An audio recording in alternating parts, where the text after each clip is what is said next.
late for me tonight, but I'm still here for a good hour, so we can discuss anything. Well, I think we might have a thing or two to discuss. I mean, there's like this little app thing that came out, and everybody's been excited about it, and some happy to criticize, and it's plenty going on there. Um, what? I guess let's just start from the beginning, maybe, and that might be like Yeah. the the best way to do this, because I know you made the media tour, as I call it. Access Live has done his media tour. Now you're doing the media tour. Can you just give yourself a brief, I guess, intro, like a quick history kind of thing, because I think it's pretty well known within the community that you worked for years at Google, regarding, say, with privacy and security. Is it fair to say that's kind of like where your passion for it maybe took off, and then you came over to crypto? Yeah, I had like three major different roles. And one was like a sales engineering role, like working with the largest advertisers at Google. So if you ever booked a hotel on Google, it must have been some of the integration I did with some of our partner there back in the days, like early 2012, 2013 when I started. And then I wanted to move closer to the headquarters and work on more impactful stuff, because any kind of American-centric company, it's always better just to be close to the headquarters, and just this is where the action is. And in any organizations, there's a bit of politics involved. So I work in the privacy team at Google, and I was the lead for all ads-related products. So I was interacting with hundreds of product managers and teams to approve or sometimes block a launch of a new ad format, right? So very, very interesting position. And then I finalized my stay at Google in New York, where I focused on delivering. I was part of an innovation hub at Google, focusing on education product. So work on an app that was really useful during COVID time to help kids to learn how to read. And yeah, from that point on, I always told myself that I will just do from moving forward. I will only do product stuff, because I was really passionate about just thinking about experience. How do you solve pain points for users, and how do you scale solutions, right, for hundreds of thousands or millions of users throughout the world. So I've done a bit of that at Google. And since I left, now I decided to go full crypto. Yeah, just basically using my passion for product and passion for crypto, just to marry the two and deliver something cool for the kind of like communities and project I'm involved with. Yeah, that's awesome, man. And I mean, I'm a Staker app user, I guess, and watching a lot of your recent interviews. I guess I'm more like Crypto Coffee, to where I use it as kind of like a Mhm. tracking Yeah. kind of thing. I mean, it's a beautiful interface, and that's how I've used it. And thanks for the multiple wallets, and we'll get into that here in a little bit as well. But just wanted to say hello to the chat. Thank you for DJ Cryptomatic. We were listening to you in the green room. You had a little international reggae flavor pregame show. I wish we could have gone live. Unfortunately, I probably would have had a copyright strike due to the music, but we had Steph dancing in the green room, which is quite I good. thought, I thought when he was playing the music, we were already live. So I was like, okay, I'm just trying to pump up the chat with the good music, but maybe for next time. Good stuff. And I see you guys, all of you rated over. So thanks for stopping by and checking this out. Like I said, we're going to be talking, some Staker app here in the beginning, but Steph has also had, some very interesting crypto takes, not just with Hex. I mean, Bitcoin, he's had Hex calls, Bitcoin calls. We're going to talk a little bit of that while we have him here, because that's always fun. And everybody likes price. Chat and the mad gains and whatnot. So we'll be sure to hit on that by the end of the show. And for anyone out there, I mean, it's been a minute since I've been in studio. So if you have questions and whatnot, please, put them in the chat. Again, we'll be talking a bit of Staker here at the beginning, and then we'll also be getting into some crypto later. We may even have a surprise guest or two pop in. We'll see. We'll see. There are rumors floating around, but we'll see if that happens. So yeah, I mean, I guess let's just we've started with your history. And I guess most people in the community know about Staker, kind of like its main functionality, its security. You've obviously been like a huge proponent of security. I guess like just a personal question, because we don't have Pulse Chain, and of course, it's soon, and we don't know when it's coming out.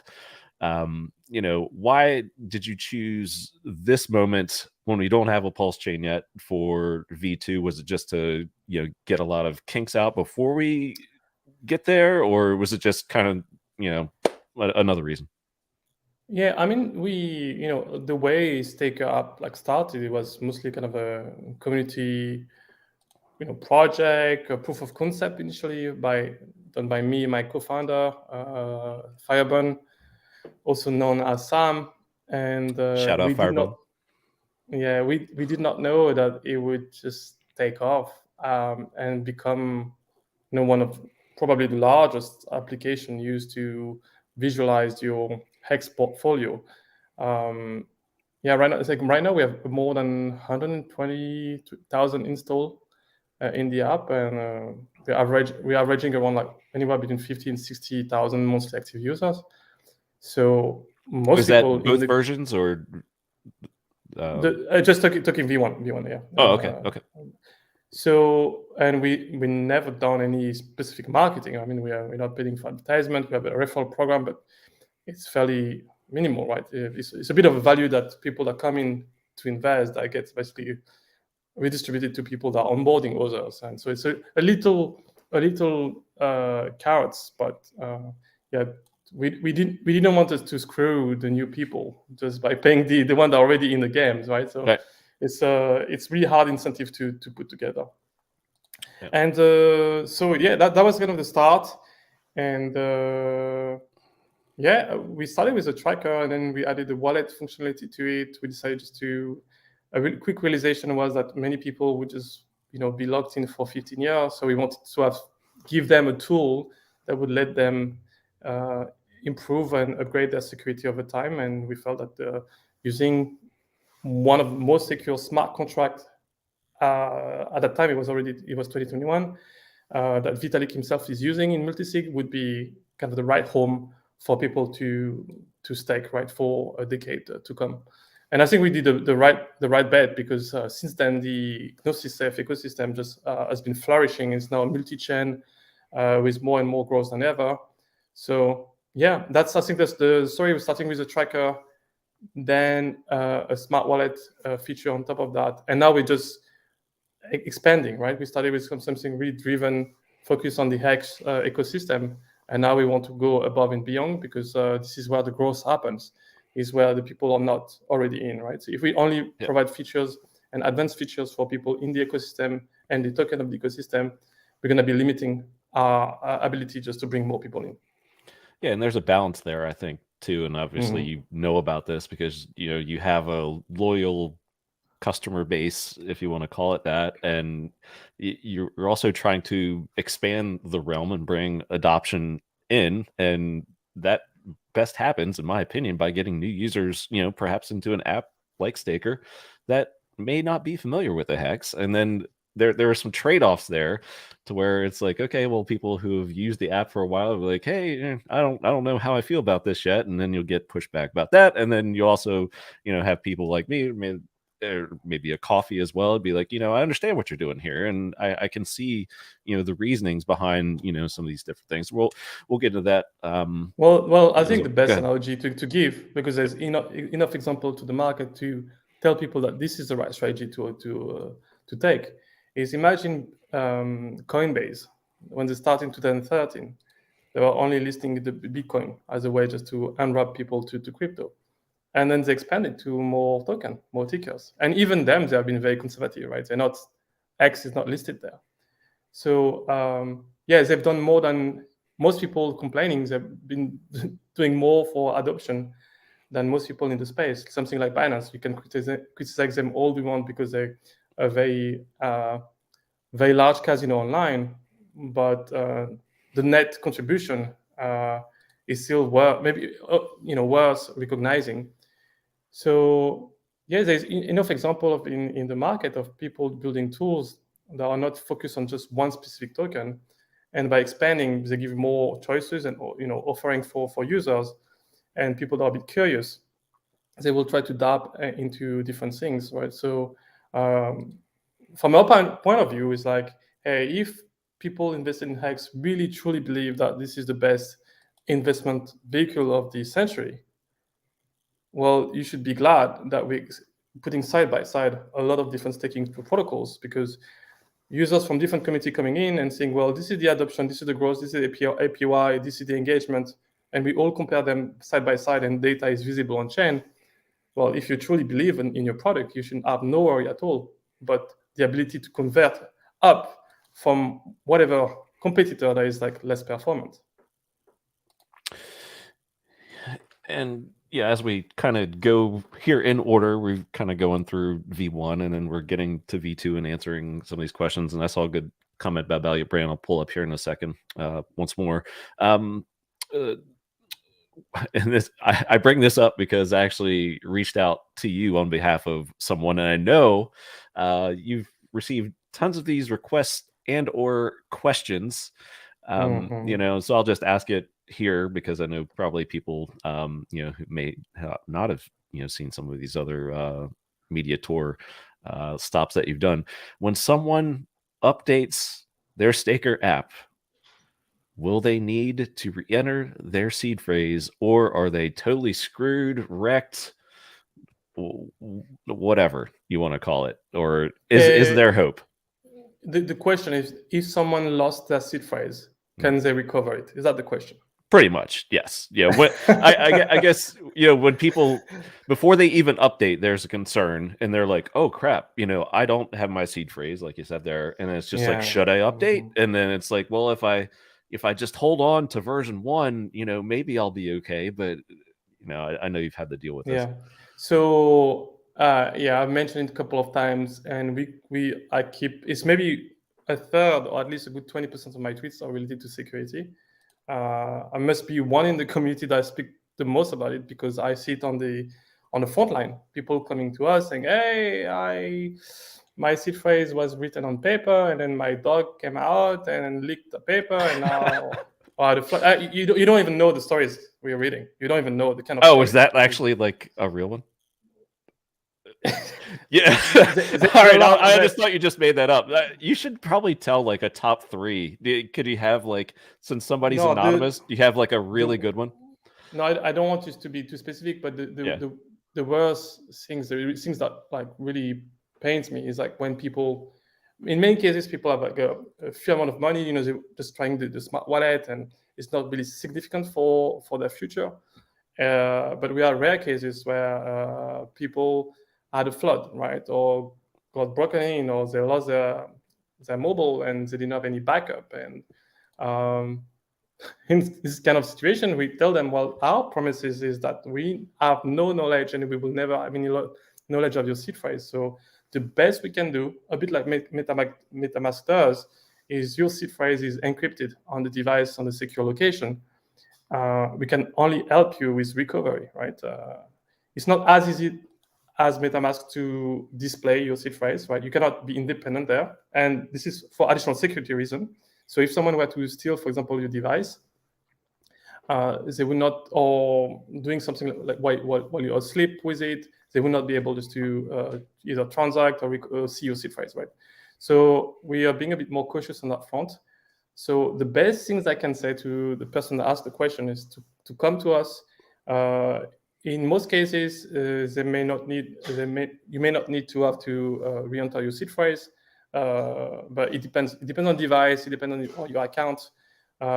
If you lost your seed phrase before upgrading, I suggest us to try to reach out to us before the upgrade. We'll do what we can do, but I manage support right now because it's a transition. So try to come to us early, and we'll do our best just to get you on the right foot. But it's a good reminder that, hey guys, this is a self-custodial wallet. So if you don't have any backup, you're on your own. right? You should not have any expectation of us doing anything for you. We don't know anything about your seed phrase.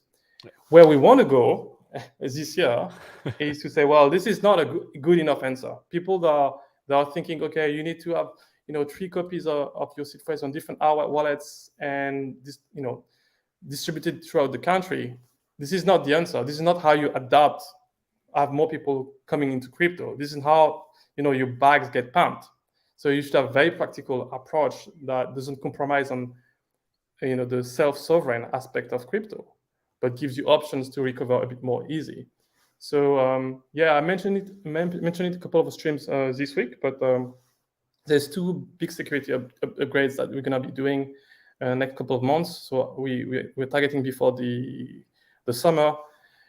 It will be the ability to enable multi-sig on your smart wallet. So it's a bit more advanced for people that want more security there.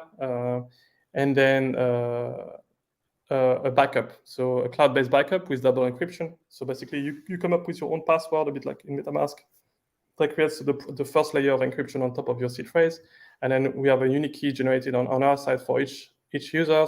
That the second level of encryption, and then you as a user, you decide what to do with that double encrypted files. You can store it wherever you feel it secure. It could be cloud-based or just on a device that's not connected to the internet, but at least you have a backup that you can recover from with a password and with a key coming from our side. So the recovery is even itself very safe, because if someone were to have access to the password that you used, they would not be able to recover without the key that we have on our side. If we were to be attacked or targeted, right, we don't know about any individual password of our user. So double encryption, we did our research actually on the state of the art of seed phrase recovery, what other wallets are looking at. There's no perfect solution, but I think it's the right trade-off just to make people safer using crypto without the fear of losing everything if, let's say, their dog is coming around and just eating the paper on which they had. No, I mean that sounds like a joke, but it happens. It happens, and this is the thing that it's like dog eating your homework in high school or middle school, whatever. Yeah. So this is life. You do something, someone disturbs you. It could be your dog, it could be your maid, it could be a friend coming over, it could be the partner you are living with that has had the notebook on which the stuff were written down. You never know. So anyone that says, well, no, this is crypto, you should be self-sovereign, and this is up your security and just get a ledger, you'll be fine. I'm saying, well, yeah, until you lose your ledger, unless you get flooded or broken in. So anyone that tells you a simple answer about security is lying. Either doesn't know enough or is lying. It's a spectrum, and the best strategy is to segment at least a few pieces of your access to crypto, so that if you get attacked, if you lose something, you don't lose everything.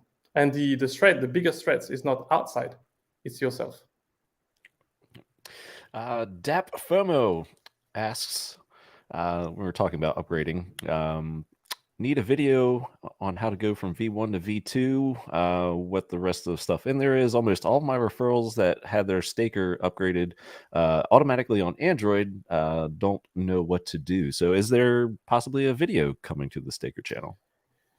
Yeah, we'll just add more content from the center, most likely video, pictures, onboarding.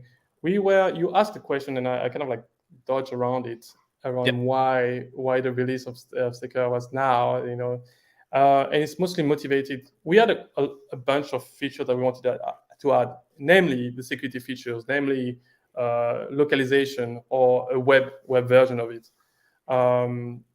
But in the past few months, we've been focusing really on polishing some of the things we felt were important in the UI, and in the backend, namely the support for multi-chain, right? We are multi-chain, multi-token front-end now. And as soon as we felt that the pressure was increasing on the propulsion side, we were worried that the time to turn around the application based on the App Store review on the Google Play Store side and on the App Stores could be dangerous. It would be really, really bad for us to be in a situation where propulsion gets announced and it goes live, and we need to wait 2 weeks for an app review. The same way the Uniswap team that just released their own wallet, they've been blocked for a month by the App Store for their review, right? So we said, okay, there's a few things that are not fully polished in the application, things that we wanted to showcase and be proud of, but we're not going to wait. We're going to go ahead with, a minimum viable product that out there for the V2. And, over the next couple of weeks, now I think we're going to upgrade the application at a faster cadence. So every few days you're going to have a drop of new features, things that we had planned that we're going to come to the app now. We're not going to be in that stale mode where you need to wait a year for an update. I think we had a couple of technical limitations on one store that were preventing us to do more updates. But now I think we're in a good spot to scale the application to more features, more people, more communities. So that's the good news.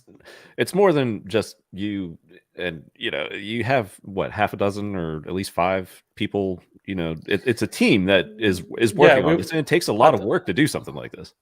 At the top, we were 6 people, and now we came back to 3 people recently. A couple of people that left us to go into different projects. So one of my main tasks, I think, for the next for the whole year right now is just to grow the team to about 10 people. So hiring 3 or 4 engineers, 1 or 2 people on the support side, 1 designer, right? So we had some contractor designers, but having someone that's full-time within the team to help with content production on social media, really having something more robust and solid, so we don't not really strain on our side, working around the clock to get things going. And we've seen a huge amount of engagement and feedback on the community. Oh, you don't support this or you don't do that. And for us, it's just testimony that people love the product, right? If they didn't care about Staker, the kind of product or things that are out there that nobody cares, nobody complain about. Mm-hmm. So I'm really touched for the feedback that's coming from our users, because we don't have everything that people want or hope for, but I think we have a good basis just to build on top of, and we're listening to all the feedback. So yeah, it's passionate feedback. I mean, it's I've read some of the exchanges, and you're not scared to take it on either, which is great. I actually, I love seeing the responses and whatnot. We'll get to some of the FUD and detractions. Just we'll do a quick checklist, and I'll have you address a couple of those here in a minute. But I guess before we get to that point, because they may come up, with this next question, what are some of the new features of in V2 that people can look forward to? Obviously, the home screen is different immediately. Yeah. The default screen right now is the we separated. We spent a lot of time on designing and the experience, and the app is separated in 3 main sections, what we call global, personal, and wallets.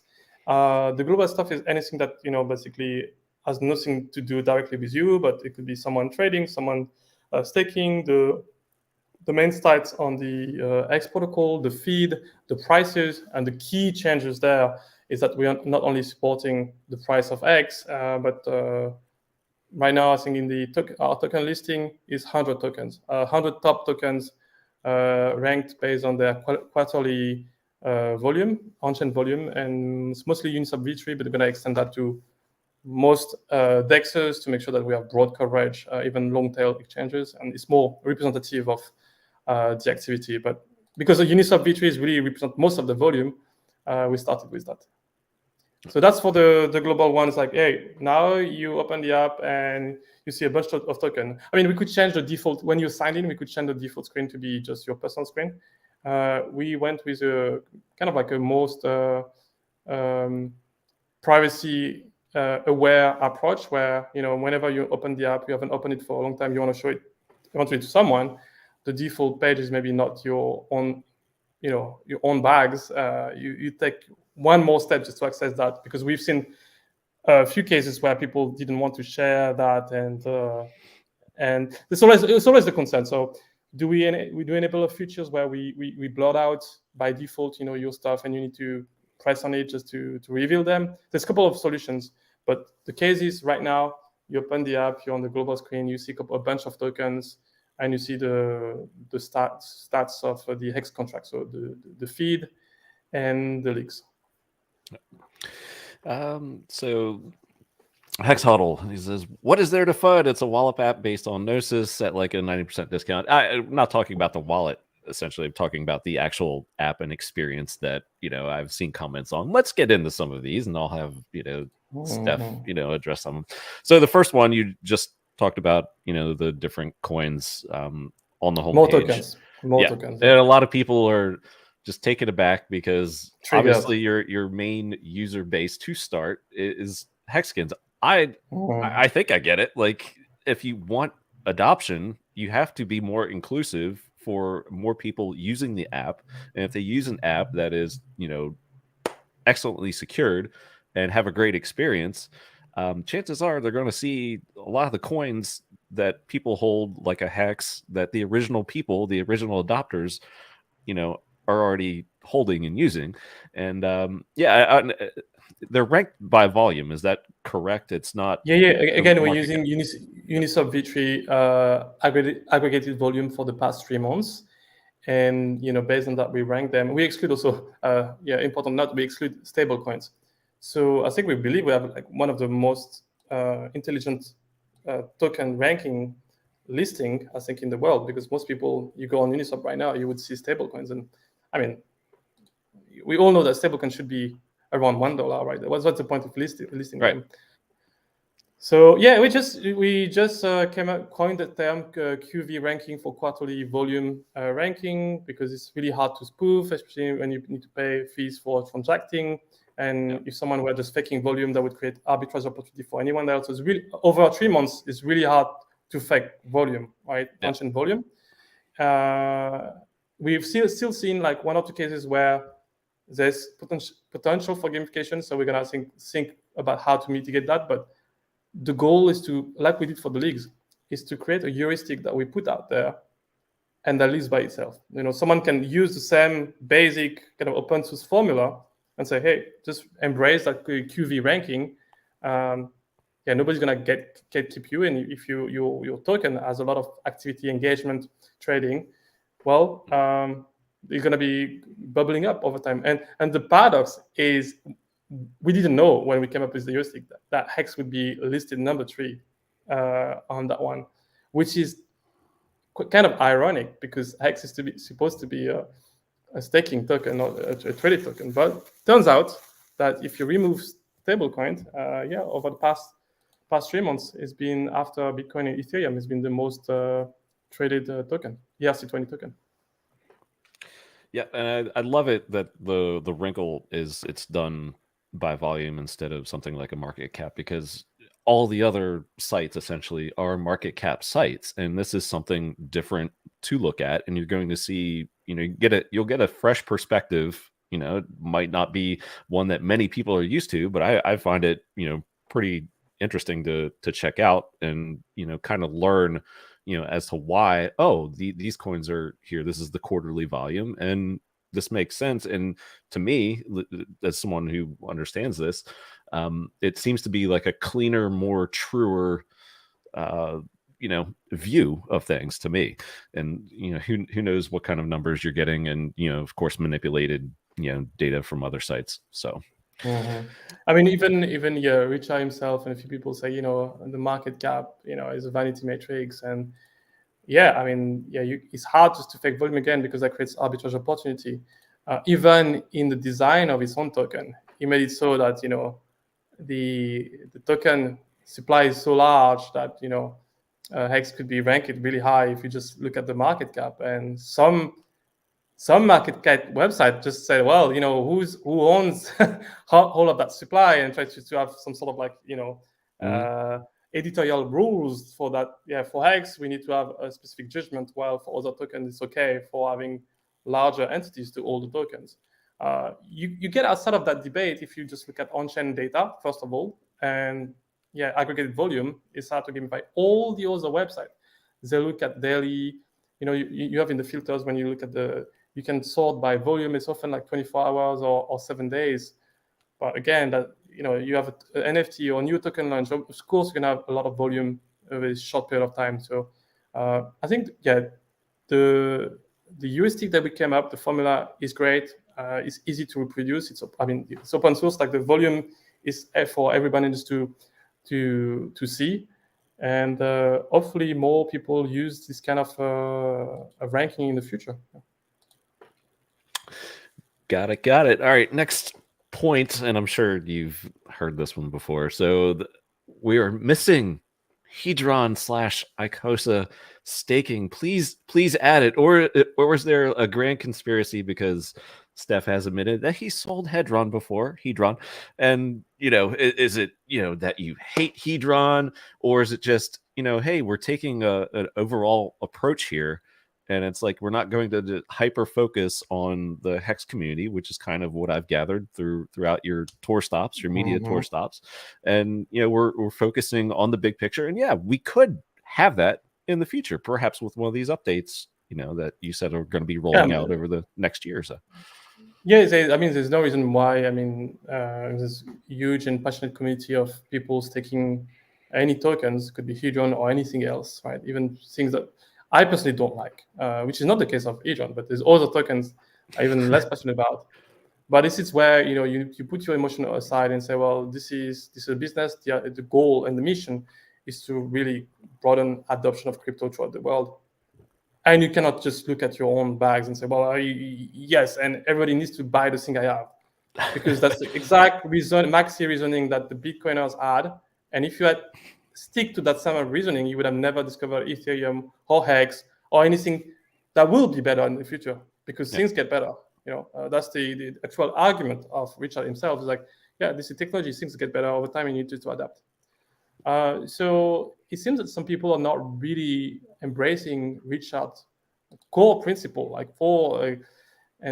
what he preaches. It's like, hey, things evolve, things changes, and our mission is really just to be very broad. Say, hey, this is a very large community of investors outside of the Hex Pulse ecosystem, and if we have something to offer them, that would be good. For some reason, some of our users had an expectation that Staker was Hex app, right? And I can understand that. That was our niche, that was our focus initially. Yeah, I was gonna say, if it's your first, majorly supported coin, I can understand that. I understand. But, it's like if you had Coinbase and you start with Bitcoin, and people would expect that just you were the Bitcoin app, and Coinbase would never move to expand their service to other tokens. I think this is the best analogy I can give. If you understand any business, and you would think that Coinbase would have done way worse if not supporting other tokens, and other business anyway would have supported other tokens, and they would have lost market share and their view on the market. So this is the thing I can say. When it comes to Hedron in specifically, I'm in the very short term, it's a really odd position for me to be in, because I publicly announced that I was a net seller of the. Yeah, you haven't been shy about that at all. So it's so imagine me how ethical it would be, because then I would be attacked on the other way around. To say, well, let's put Hedron first, even on top of X, and say, well, this is the first thing you see when you see that, you see Hedron, and on the other side, I announced I was a net seller. Something would not work. So I have nothing specifically against the people holding Hedron, against the founder. I actually talked to Alex 3 months before he released Hedron to discuss what would be the best strategy for Staker app users to be able to engage with Hedron. And he did a great job implementing Wallet Connect for people to connect via the Gnosis Safe interface. So, I'm discussing with all crypto founders within the ecosystem, within the Ethereum ecosystem, right? We brought Gnosis to the market. We discussed with the Arbitrum team before you even knew that that was something, 2 years ago. So we probably have a more long-term view and more understanding of what's going on in the space that someone random on Twitter. So I would just advise people just to take a bit of distance. And if Staker doesn't work for you because Hedron is not listed there, and I'm not pumping your Hedron bags, well, I think I'm sorry, because there is a couple of alternatives right now existing today that you can use to see that as a tracker, right? So in the short term, we find not having it. And again, I'm not saying that it will not be in the product at some point, but it's not the priority. I prefer people not to lose their money and giving them the ability to recover their seed phrase than listing Hedron. That will not help us with a broader mission in short term. Yeah, and again, it comes back to the mission, as you just said there, and I think it was perfectly said. And if someone wants a hex ecosystem tracking app, by all means, we're a community and build it. Maybe Alex is building something like that. Something to have, all your perpetuals and anything tied to the ecosystem, your hex, your Hedron, Icosa. You even have Deep Catcher, Brian, and Goldkey, the guy from the Maximus DAO. He's been tweeting recently, design for a new hex ecosystem tracker with all your perpetuals, your Hedrons. So I mean, it's great. I mean, I'm actually surprised that 3 years in, we're the only mobile application. People speak a lot, but please do something. I mean, because I'm fully vested in crypto across multiple tokens and hex specifically. Yeah. So I've got personally, I'm even if hex is take up would not be as successful as someone that come up with something better. I win either way. You need to understand that. Right? And it could very well be too that people were waiting on V2 to see what all it would include, comes out. and then possibly. You have a gold key and Alex be like, okay, well, there could be not as much as there could be a need for this, and part of the community wants this, and they're welcome to go do that, while your focus is adoption and getting more eyeballs, into the ecosystem in a secure manner. So yeah. And I would be the first one. I've did it a couple of times. I mean, I retweet, even negative feedback about the product. Someone come up with something addressing the Hedron folks' needs specifically. I'll be the first retweeting and uploading people just to build that. So I don't mind. People have different paths, different strategy. I think we should all share like the same long-term goal, which is people making mad gains and being more independent with their own money, that you cannot be shut down by a government or an exchange. So, regardless the path you're taking, as long as we're sharing the same kind of ethos, I'm fine with it. Yep. All right, and the last of the FUD / detractors is the wallet thing. So, there's a limit on, wallet tracking. What's the latest on that? I was it unlimited, or was there a cap in the initial? Because if it was pretty high, because I had a lot of wallets I was tracking. Unlimited. So it was kind of easier for us back then because we were only supporting 3 tokens, right? So I mean, every time you're reading data, you're fetching live update of the data, it has a cost, right? And we have a non-zero amount of users having to track 10, 20, 30 tokens, and sometimes not even that tokens, are just adding to the list, something for someone else. And we had for 2 years we were giving all that for free, right? You could just be a free user, not even sign in, we don't ask for anything. So I understand why people would be frustrated, because we gave a lot for free, and now we just being a bit more reasonable. We're scaling back on the free stuff, and we make it optional for you just to get a smart wallet. And if you get a smart wallet, which costs $10 right now, it expands the amount of wallet you can track. We may add it's called a premium tier, and we may add a tier above that for people that really have specific needs, tracking 50 wallets, in their watch list and in their personal. But then you become, at that point, if you have 50 wallets to track, you become very advanced. I would say it's very sophisticated crypto users. And if you complain about paying for a service that gives you a lot of value, it's a bit hypocritical, because not everybody has 50 wallets to track there. So.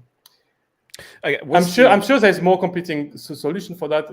One wallet I like a lot is Zerion app, or Zerion.io, right? So Zerion wallet is quite cool. It's both a tracker, and they also let you just create new addresses. So really cool. So I think over time we'll see how we calibrate the set of features that we offer for free versus the one that needs to be somewhat paid. But overall, we knew that we'd take some hit, but we were setting expectation. we're not the Hex app, we're a staker app, and yeah, we won't give everything for free. It will be tiered, and the more you pay, the more you get, which is a reasonable approach. Most businesses in the world operate like that. Where do we stand right now? Say if somebody has like 5 MetaMask addresses, can those 5 be tracked in V2 now, or is that above any kind of limit currently? Yeah, for free is 3 in your as part of your portfolio, and you can have 3 as part of a watch list. So let's say you want to track the Godwell address, right? You can add that, and you will see the token they have liquid. Or Trezor, Ledger. Okay. Yeah, it could be any secondary address that you want to track. Yeah, as soon as you get the smart wallet, we extend that limit to 10 and 10. So 10 addresses and in your portfolio as part of your portfolio, and 10 addresses as part of your watch list. Nice.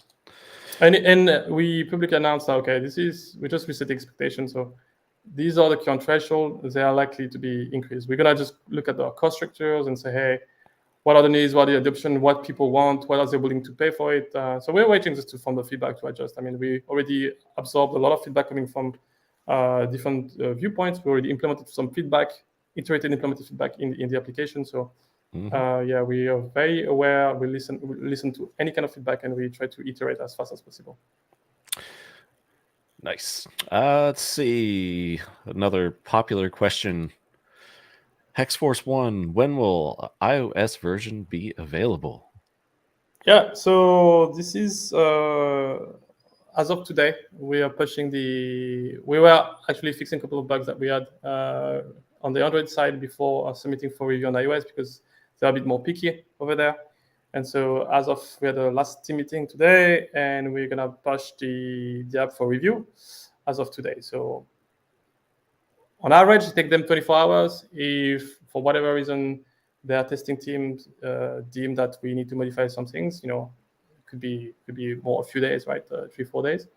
So and we're gonna do, like we did for Android, a stage rollout. So we start with a few percentage points, 5%, and then 20, and then 50, and then 100. So for us, we don't want anyone to lose money, right? That's a top priority for us. So we will take our time. I understand some people say, when it's been 2 years or 1 year of waiting when we did the first announcement. But I would not be able to sleep, I think, for many years if we had a catastrophic event and the app was compromised, right? So I prefer to take the hit and receiving on a daily basis hundreds of messages and say when, than having people losing money. So you keep asking for when. I will not reply with any specific date. We're just a few days out from iOS, so if you can wait for a few days, you'll be okay. Yeah, I mean, if you're receiving that, just imagine all the tweets and whatnot that someone else receives about Pulse Chain and has received over the years. So, but there's a key difference. We didn't receive $1 billion in sacrifice. There you go. All right. Another popular question, I've seen this a couple times. What happened with Kareem? I see him on the Instagram. He's out on the town in the clubs. Is he still with the Staker team? He's no longer with us. So he helped us for a very big period of the growth that we had within the product. It was around the peak time of the last bull market. He helped us a lot. I think for about 9 months. I know he helped a couple of contacts of mine set up wallets and stuff. So. Great guy. I think he helped both with support, the scalability of our support, but also the brand. I think just sharing a lot. He did the tour with the ex Lion and Patrick and Abid on the tour, US tour. I think he joined them for a while. So I saw him in DC actually. Yep. Yeah, he did a great job with us. And then, I think he has amazing sales skills. Really, really, really amazing sales skills. You can tell that. And it was, I think, unfortunately, it's a digital product, right? It's great one-on-one sales skills. So I think their skills are better used in whatever it's doing right now than what it was doing for us. So we just decided to move on to another kind of setup on our side. And moving forward, we'll just have maybe someone that is really more tailored, just doing exclusively support rather than someone that does sales, community management, and support at the same time. So just have a couple more bookmark feedback and questions. Hex Hodl Staker's got the safe airdrop from Gnosis. For the safe airdrop, you cannot transfer any token today. This is gated by governance community vote. And we delegate. A lot of you guys have been delegating your voting power to us. We want the token to be transferable as soon as possible and traded. But larger holders have more sway on the governments, are still not convinced that it should be enabled. There you go. Let's see, more feedback. The total portfolio chart, like in V1, would be nice to have. So I guess put that in your suggestion box.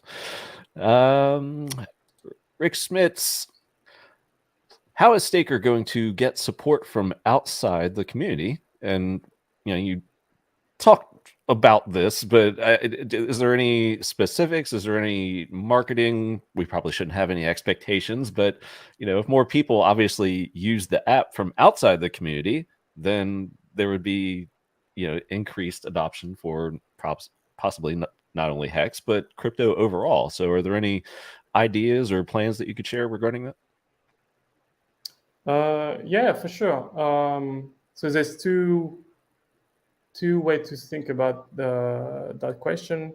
I think the premise in the question is that because we are Hex app focused on Hex initially, most of our users are coming here because they're Hexicans, and because they're Hexicans, they must only have Hex, which is not true. So as part of that promise, that should be stripped out. And if we were to serve other staking communities, coins that are doing long-term staking, people would not want to use the product, or people would be on both sides triggered. I think the reality is a bit different, right? Again, I go back to the example of Coinbase. They started with Bitcoin initially, they expanded to more tokens. And if you're a Coinbase user and the app works for you, regardless of new token being listed, you're still using the product because you like it. So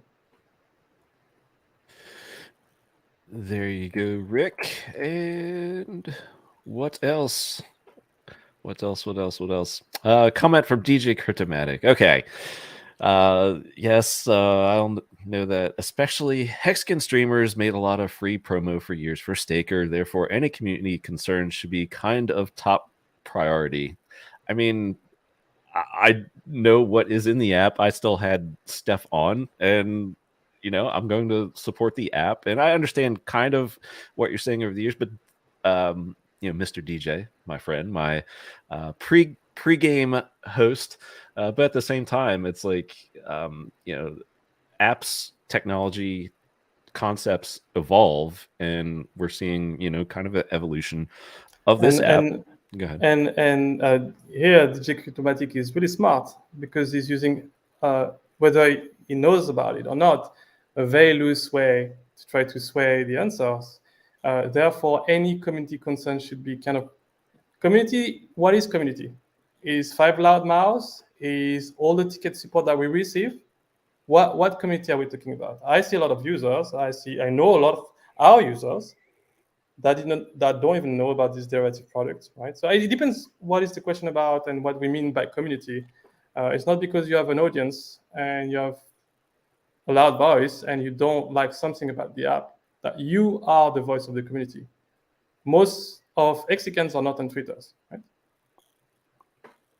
I know a lot of people around me that, hundreds of people that don't have a Twitter account, that don't look at it, that don't know about even Richard. They're Hexican because they stake, but this is the way we design the product, not to have to deal with the drama or little concerns like that. So that's, I think, the first way just to answer that question is like, what is community, right? Who are you talking about? Or is it because you have specific coins that you want us to add that you consider that should be part of what community is. It's really hard question to answer. And as for maybe the expectation, I mean, I think what I read in that question is like, well, that statement is that I should be working for someone, right? I should be working for, if tomorrow another XCans create a derivative product on top of X, whether I like the person or the token or not, I should do something for them. And so imagine we didn't have only the Maximus DAO and the Hedron and Icosa ecosystem, but then you had 10 other people that created their own sub-community on top of X. How much work we have to do to support all of them, right? We cannot set that precedent. So it's not realistic to say we owe the XCan community more than what the work we do today. I spent the last 2 years of working 24/7 on the product. If you want me to do more than that, you have expectations that are just beyond reasonable. And there you have it. Let's see. Technical question or no, Valiant. I don't like V2. Not sure why so many hated on it. I don't dislike. I found all the previous features I use there, and it makes sense to add other coins for more user adoption. There's my level-headed friend, Valiant Brand. So yeah. Mm-hmm. What else we have? Let's see. Oh, a cheeky comment here. Ask Steph who called the hex bottom. LOL. Well, I do have a tweet here from Steph, and it was from January 15th, and it said hex bottom 2 weeks ago. See ya. And you know, if we look at a chart, I mean, that's kind of what it was. Now, I know Jenkins also called the price in advance, so it depends upon time frame. It's a matter of time frame. Yes. Like, do you say that a call is only something you do prior to the price actually going into what you called? If you give a range, is that a real call? If you give like a lot, and if you give a lot of different range, if you say on a daily basis, well, price could go up, but also could go back if something. I mean, I see a lot of people posting chart and things on a weekly, daily basis and say, well, it could go up and it could go down. So it's always a bit tricky when people are flip-flopping. To Jenkins' credit, he did something that I don't think many people did. Is like 6 months ahead of time, he gave a range of where the price could fall, and he really fell into that range. So to his credit, is what he did. Now, is that you? So the question becomes, if he gives a lot of ranges, 6 months, and after he gave that range, he gave a lot of other ranges. He never repeated the fact that it could go there. How much confidence he had that was the bottom, and did he really call it, or he had to go back to his timeline of tweets and just pull it off because he gives so many different ranges over time? So if someone for 6 months would have said, hey, that's gonna be hitting 1.7 and this is the bottom, and on the day say, guys, this is it, we arrive it, we're only going up, that guy would be my god. This is not Jenkins. Well, kudos to you, because you did have a great... He did a great job. Well, Jenkins did in advance, like I said, and then you looking back, it was middle of January, and you were like, yeah, hex bottom 2 weeks ago, see ya. And we can look right here on the chart, 2 weeks before that, it bottomed. So I don't look at the chart on a daily basis, but what I do, I'm lucky enough to have programming skills, so I set up like on long time frame. I hope it's between.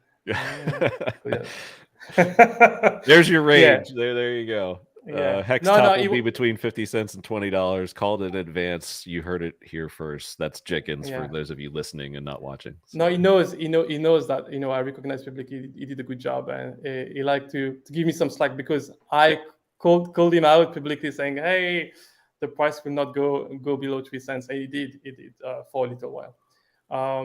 But to be honest, right, for more than 6 months, I think it was around 3 cents or averaging around this time. So most people DCAing, right, would have been doing a good job there. Even if price went lower and you DCA, it doesn't really change like the average price at the margin that you would have gotten.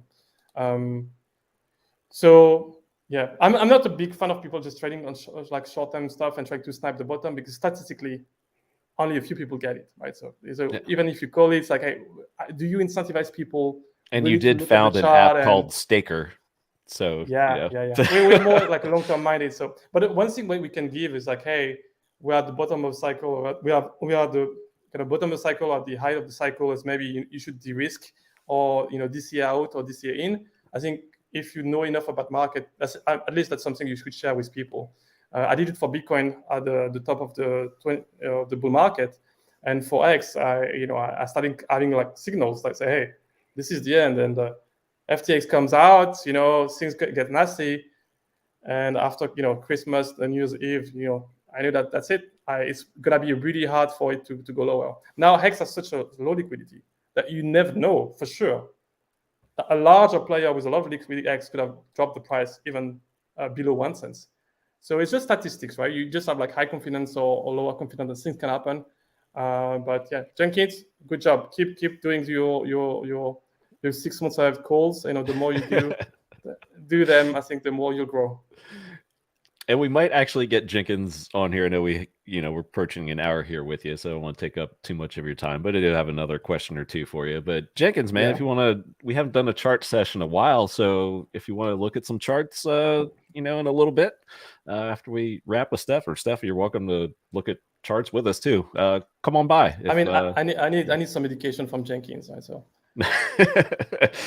But I did want to ask you, I can't let you leave without asking you about all these tweets about tokenomics and community tokens. And one of the main ones I'm reading here is it will support crypto adoption, sovereignty, security, and education. So can you just give us a little bit of enlightenment on what you may be referring to here? Yeah. So about the past 6 months, I think we've been doing a lot of work conceptualizing a new token that could be used in the app, and I would address some of the issues that we see in the current space. I think lack of focus on security, not enough focus on adoption. Right, everybody's want to pump them back, but when it comes to bringing more people in, how well do you do? Right? Do you create like new tokens, on top of what you already created, or do you expand the horizon? Are people incentivized just to talk about your token? How do you do it? What are inflation rates? Who gets the supply? Who gets the airdrop? Part of the reason I mentioned, like I'm a net seller of Hedron, it's just based on the amount of supply that's been distributed to people that don't maybe deserve it. That was my thinking. Like the 10x multiplier at the very beginning. I hear a lot of complaints and things about me. It's like, oh, I'm a constant seller of X. I'm a constant seller of this. At some point, guys, I had to buy it, or at some point, I cannot sell forever. So for Hedron specifically, the reason why I'm getting so much of it is just because of I'm a long-term staker in Hex, right? And so I don't understand how, if on the weekly, I sell on the weekly or bi-weekly basis, I'm able to sell so much of what I'm currently selling, and someone is buying it up. I don't understand how the price can connect, because if that was the case, I'm going to start making a lot of money. If the price does 10x right now, on the weekly basis, I'm going to be able to sell a lot more for the next 15 years. So I kind of lost your question on the way. I went back to Hedron, but it was just regarding the token. Yeah, token. Tokenomics and community. Yep. So I think it has nothing to do against Alex. It's just discussing ideas and tokenomics. I think we came up with a design that is inspired from, I think, the best of what we've seen in the crypto space. With Hex, with Bitcoin, with Ethereum, with other tokens that came out more recently. And I think there's an opportunity for us to do much better. I think the unique value proposition for us is really focusing on sovereignty and security. I don't think there's any smart contract in the world right now that is letting you mine or mint more of a token based on how much you care about security, right? So we're gonna take the best, right? The best of what we've seen in the crypto space. Amazing incentive across the board, focusing on making sure that there's no unforeseen side effect. With the X smart contract, when you want to end stake, it costs you a bunch.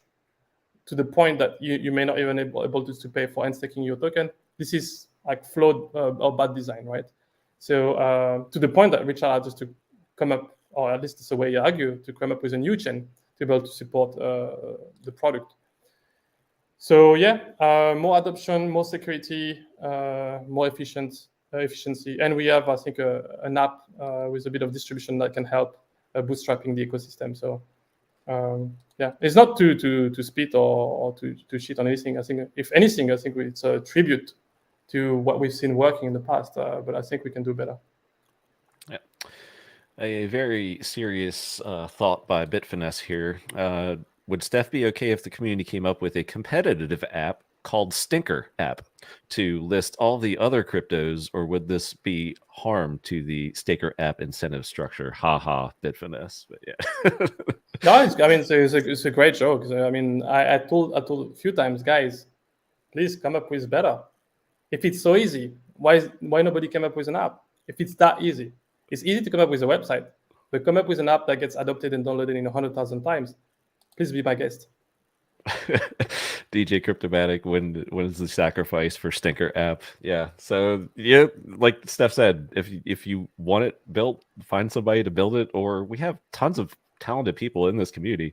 And you're also getting plenty of support. I know you have your detractors for, Hedron reasons, but you have a lot of supporters in the chat as well. Ignore the discouragement. Just keep up doing what you're doing, and that's kind of where I'm at. And if you like a Hedron and you want it cheaper, you're a fan of Steph because he's probably keeping the price. But you know why they're not happy about it, because they don't believe in it. If you believe in it, you say, I want it cheap, please sell it to me. But if you're angsty about your investment, maybe you don't like someone like selling on a constant basis. And again, that's not an issue about something that shows. I never asked for it. Ask why the tokenomics were set up this way in the first place, right? And if you don't like the tokenomics, just it's not my fault if you bought the damn token. I don't care about it. Yeah, Bitfinesse, respect to those who build. Rock on, man. Absolutely. You just said it right there. I guess before we get out of here, and maybe if Jenkins comes on, maybe he won't, and we'll just wrap the show after this. But your take before we go on, I guess, Ethereum versus Bitcoin, or are we going to see a flippening this cycle? Just I guess some overall crypto market thoughts you might have.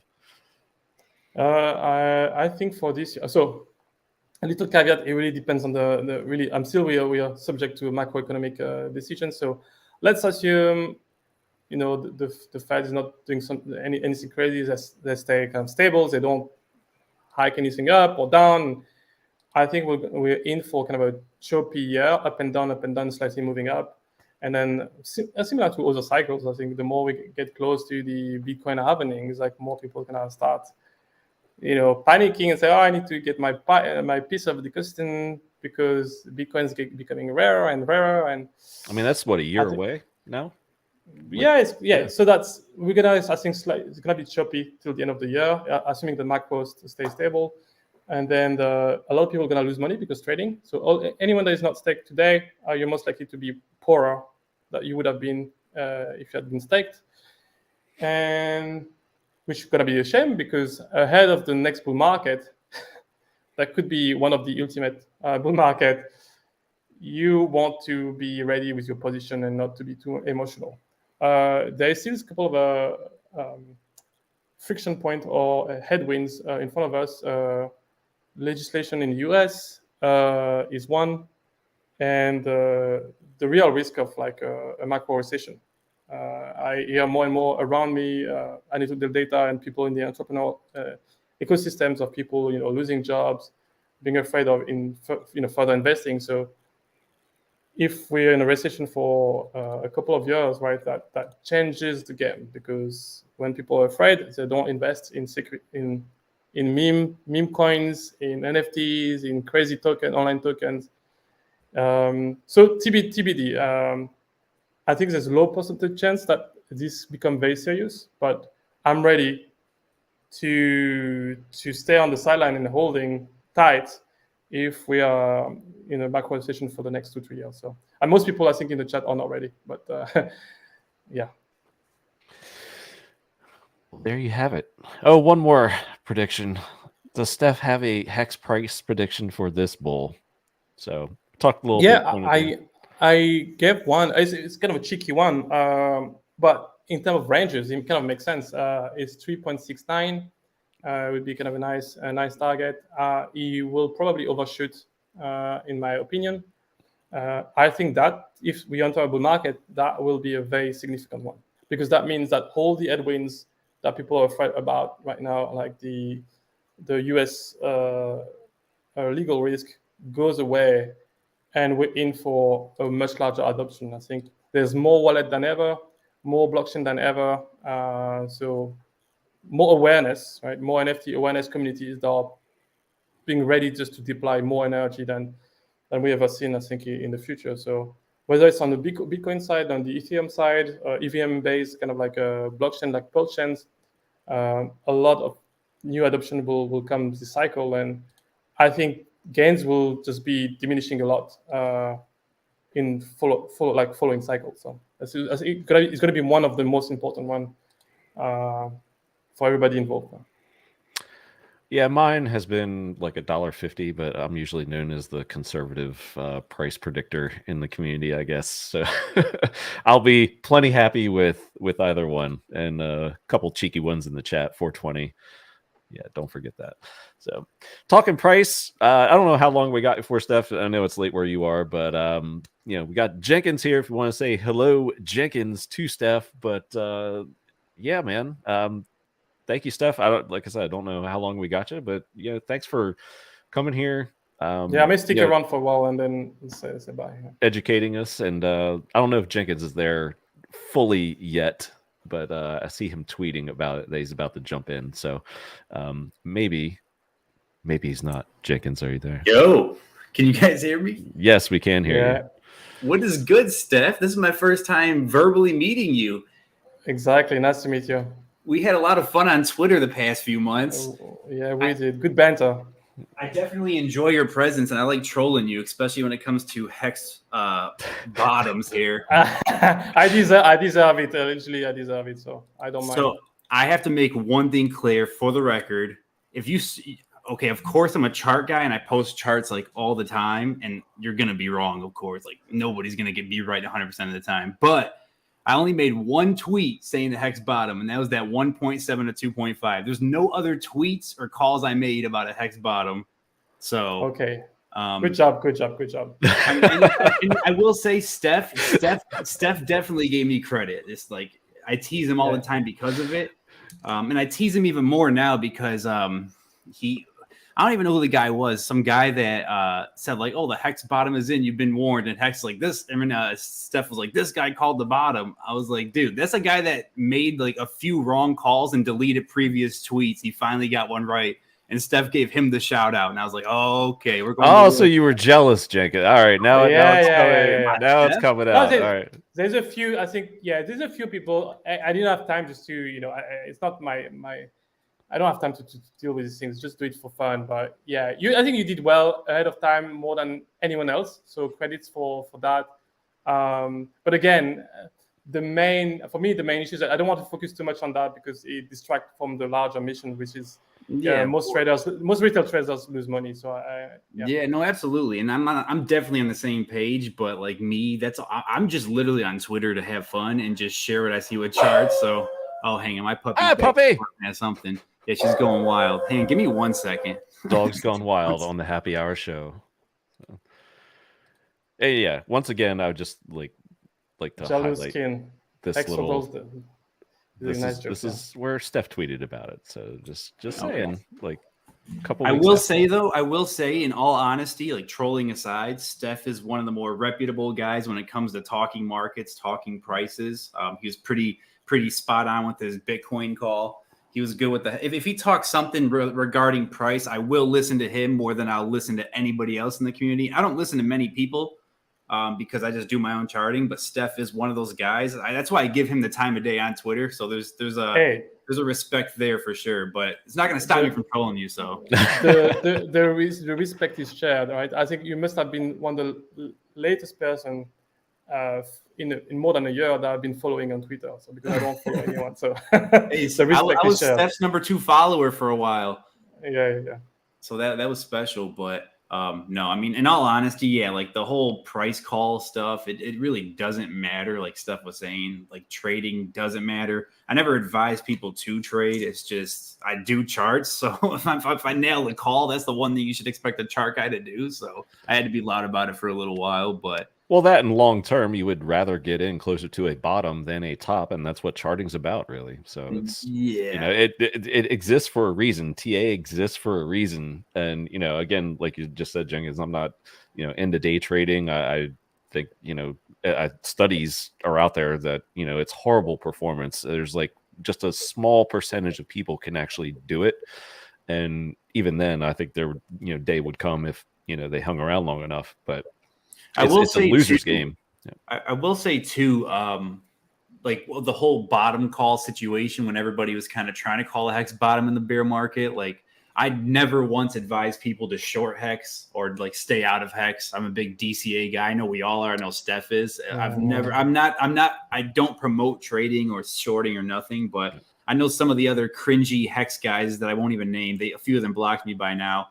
Like I was loud about it to them. Blocked you? No way. Yes, I have to feed it to them. Like they're either going to block me or they're else just going to, And I usually get the block, but some of them just like they don't like it because they think I'm promoting shorting or I'm getting people wrecked. I'm like, no. First of all, that range that I had 2.5 to 1.7 or whatever, hex stayed there for like almost 3 months. I mean, people had like a quarter of a year to get in at that point if people wanted to say I was promoting that, which I wasn't. But yeah, I think Steph said it was like 6 months. It hung around like 3 cents ish. Maybe a few months. But the truth is, like I really I did not expect it. I didn't see the FTX coming down on us, and I was kind of final blow, just liquidating everybody, and Hex was at the margin. I got to give Steph some heat for this one. Steph did call a bottom before all that happened. Steph called a bottom, and he trolled me for my 1.7. Yeah, that was a trolling. Yeah. He said, "Hey, let's make a list of people that called 1 cent hex." That was the first guy he called out, and that exact number on that tweet was the number it hit. So thank you, Steph. And you guys are my two favorite trolls of each other. It's the best. So, yeah. And the way it worked is I just did a search on Twitter of the people calling 2 cents, 1 cent, below 1 cent hex, and you came out on the list, and it was not specific targeted. So it's okay. These 10 people, I'm gonna flag them, and I should have kept you out of that. I'm like, come on, Steph. That was the only reason I was loud with Steph when it happened, because I'm like, Steph's the only one that called me out before it happened. But I'm like, okay, well, it's time to return all that energy back to Steph. But it's all good because there's no bad blood. I don't take it. Well, you did mention shorting, and shorting will soon be possible with fiat.io. And I saw that. The guys over at Famous and what they're building over there. So, I mean, I put out my 1.5 price target, but if you can short and get liquidated, some of your higher price targets could definitely be in play. So especially on low liquidity asset, it's going to be very interesting to watch. Guys, I'm going to have to leave. Jenkins, a pleasure to have met you, at least behind the screen live, and please keep trolling me. I really enjoy it. I will. I was about to say, just be prepared. I'm on your ass, Steph. Okay. Follow them both on Twitter. OX Steph. Where can we find you, Steph, real quick? It's on the little caption here. ZOX Steph on Twitter. This is where I'm the most public. And I'll try to follow a bit more attentively what Jenkins is about and learn from him, because he's the big boss here. So when it comes to trading. Well, thank you, Steph, for coming by and enlightening us and talking, not just Staker, but a lot of just overall concepts about the app and not just the technical stuff. So I really appreciate it, and I hope some people could maybe get some better insight to some of the points that you made.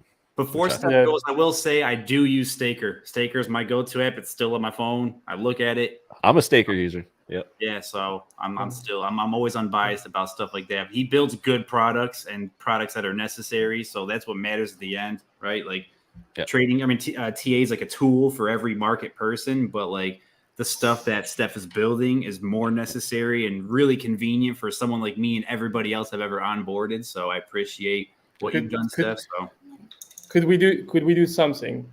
You stop trolling me, and you get the feature of your choice in the app. Oh, a feature of my choice in the app. I may regret that, but and what would that feature be, Jenkins? I would stop trolling you for the rest of my life if you put my Twitter avatar in the top right or left. Yeah. Like the Doge Jenkins. Yeah.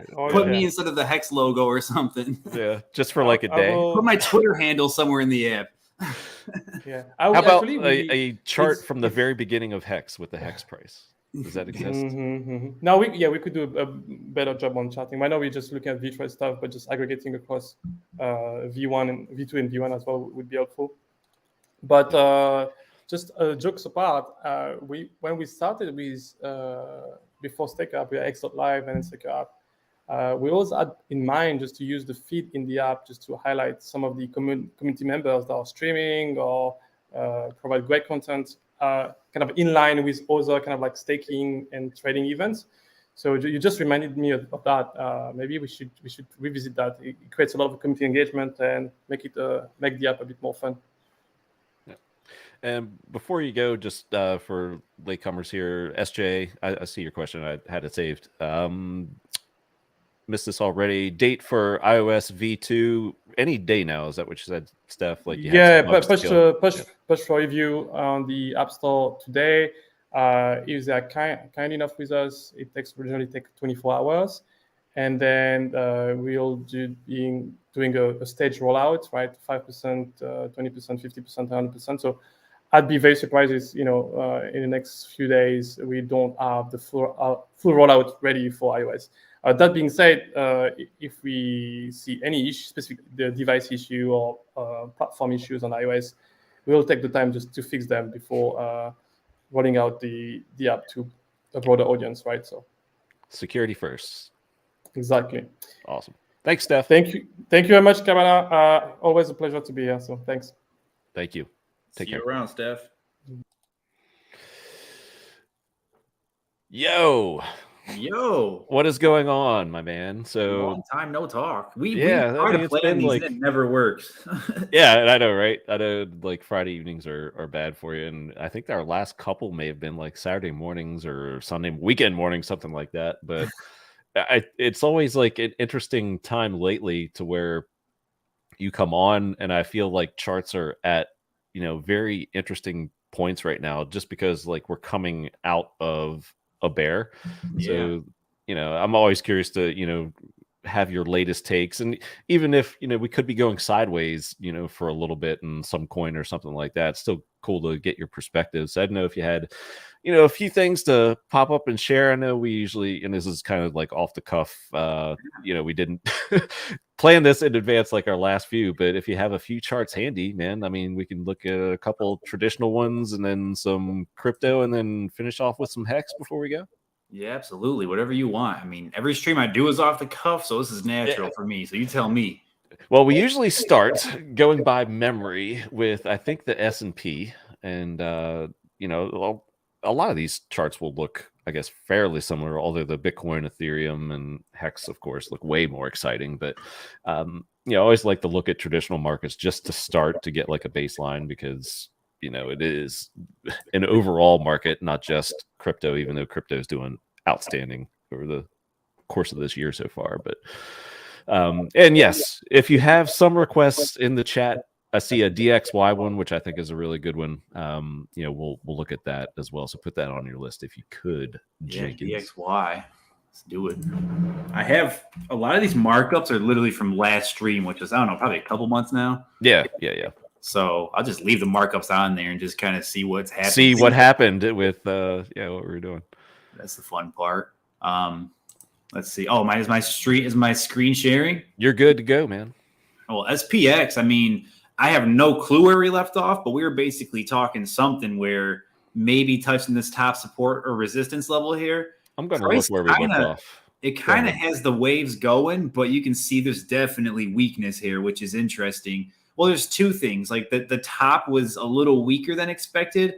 There is a resistance area here. You can see this bottom, kind of like a triple bottom here, extended, a little bit of a bounce, and then now we got that flip to resistance. Had some resistance, got above it, flipped it to support, then resistance, extended over. It looks like we're kind of at that level. Bounced off of that. The top wasn't really where I thought it would go. That's where we left off, end of January. So this is where we last had our chats. So somewhere around here then. Very end of January 29th. So I think the big thing we were looking at, though, was this downtrend that's all the way from last year, which this is kind of promising. Although the top was a little lower than expected, so to say, you do get a bit of a bounce off this trend line, like a precise bounce right there. And then the price wicks under it, creates a double bottom, but now we're back over it. So now we're in this area where just look, I'm going to delete this off now. I'm pretty sure that was the regional banking crisis that kind of like shoved us through that downtrend line. So I think probably because about middle of March-ish. Yeah, it typically takes an event like that to, because like you said, we busted out, we came down, retested it, we were on our way up, and then we just had that one last puke moment. See, like a weekly that's those types of volatile candles usually wash out the day traders and stuff like that. So I will say, although the top was a little lower, this is more of like a bullish sign, maybe like a liquidation type of candle. It's almost like those institutional candles that talk about where the big money gets in, collects all the liquidity under all the people's limits, and washes them out and then makes this move up. But I guess the key thing here in the present moment, back to the day chart, is we're right back at this resistance here. So on more of a macro kind of perspective, it's good that we have flipped this moving support and resistance downtrend that the price couldn't break for a matter of, let's see, it took 390 days. It took over a year for price to get above this downtrend. That's usually a healthy time frame for a pullback on a macro chart like this, like the SPX. So that's promising. So I'll say the sentiment's probably flipped bullish, as crazy as it sounds. I know it's not okay to say bullish anymore, but it has flipped bullish, I would say. But the key thing to pay attention to, in my opinion, is we have to get above this level right here. We get above that, I think it's a sure bet. You're seeing this thing run from 41.37 to about 4,300 at the very least. Yeah. And then maybe look for a little bit of resistance, come back, flip this area back to support, and then and a lot of traditional market chartists or guys that look at the technicals are eyeing that specific spot. So the 4,200 and the S&P, that's a huge line in the sand. Yeah. If you're looking at earnings, I don't want to get too far in the weeds because we're a crypto show, but I think it's going to be very tough to bust that, especially when you have this debt ceiling coming up in a couple months that's going to rear its head.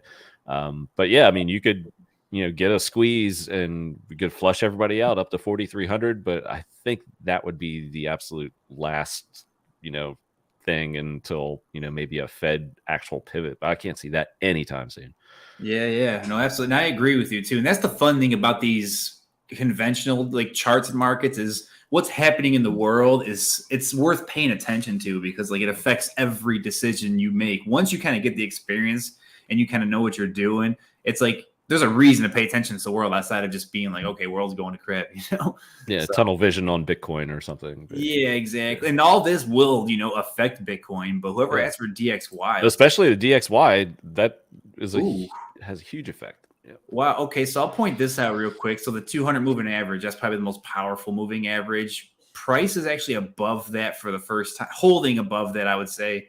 And it's kind of weird and volatile. Let me look at it the weekly real quick. Okay, so on the weekly, we got a tap off of it. So that alone is bullish sentiment, breaking the downtrend, bullish sentiment, flipping that. So weekly chart, macro chart looks good. It's really volatile in the daily 200 moving average, but it is above, so that's another good thing. But looking at the DXY now, the dollar. I would love to see this overlaid with a Bitcoin chart because I think it would be pretty fascinating. Not that I'm not asking you to do it, but just I don't even know if I have like free trading view. They probably I don't even know if you can do that. But DXY weekly, you extend this clear level. It doesn't even take a trader's eye or a TA guy's eye to kind of see this. We're bouncing off this.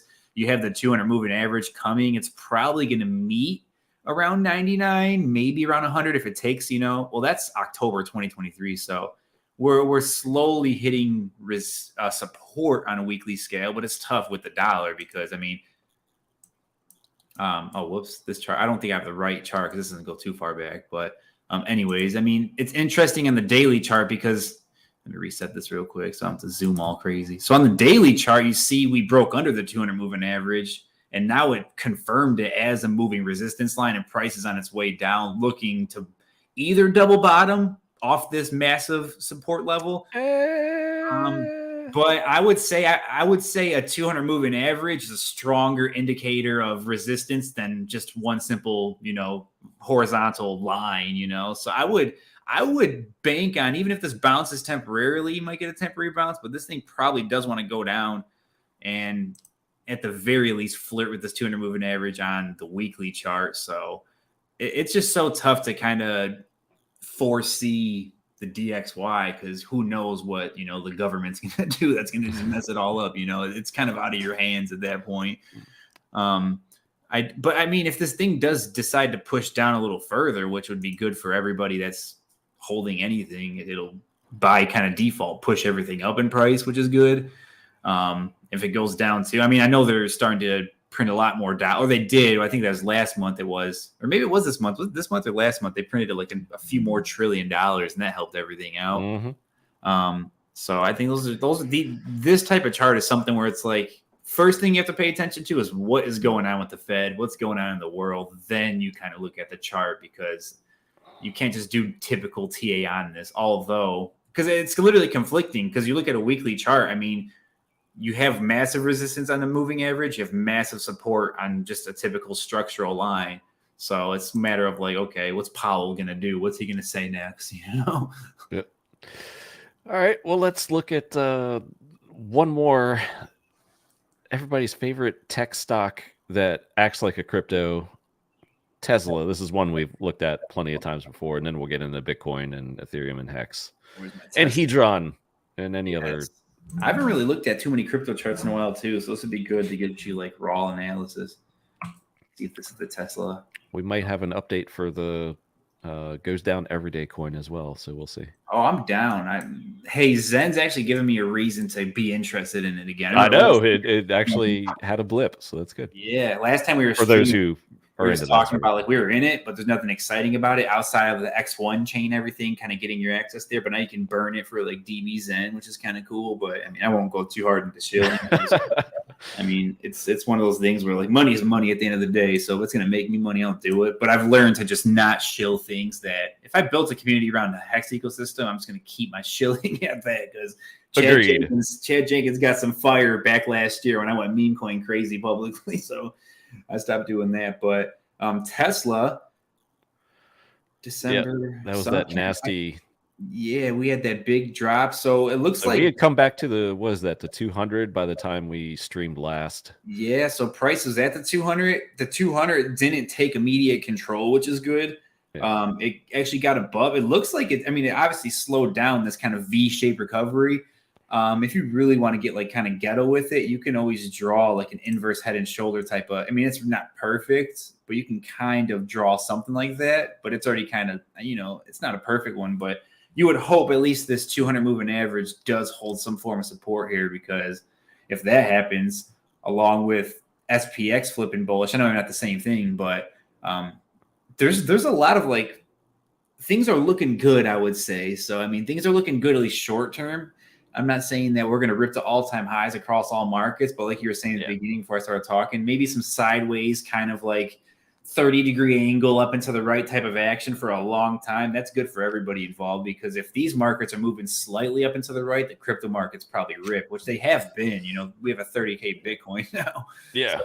And May is typically the start of, a bearish time of year. So it's like, the old adage, sell in May, go away. And it exists for a reason.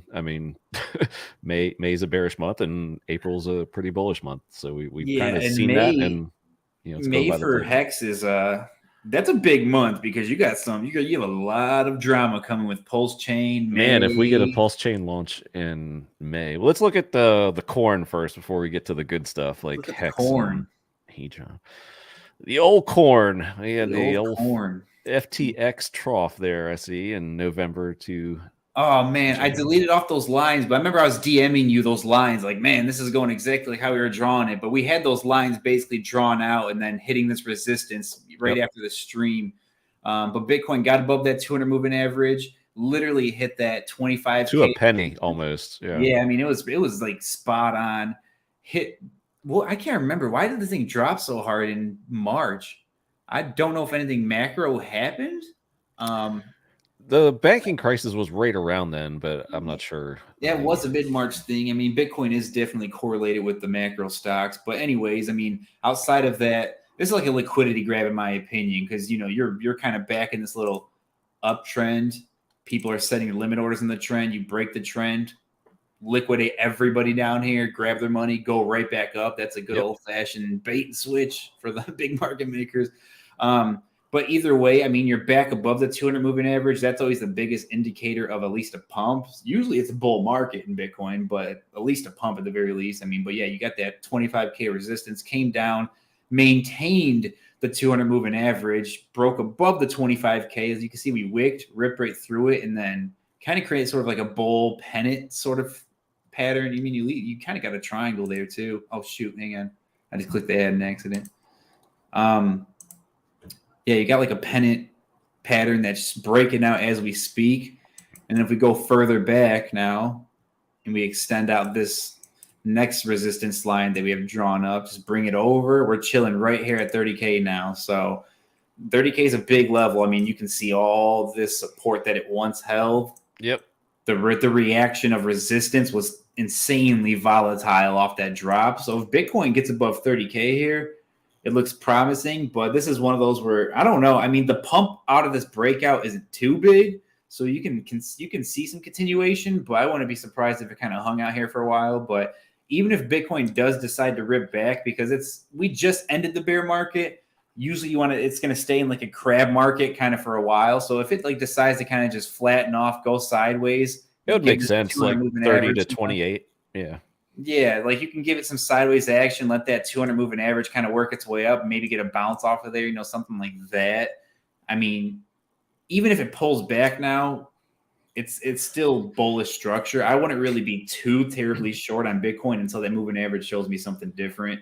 The same way, like a really natural place. Like if you pull that chart over to the right even more, like that support turn resistance now, it's a very, very natural place for this to pause, maybe even for a couple months. Absolutely.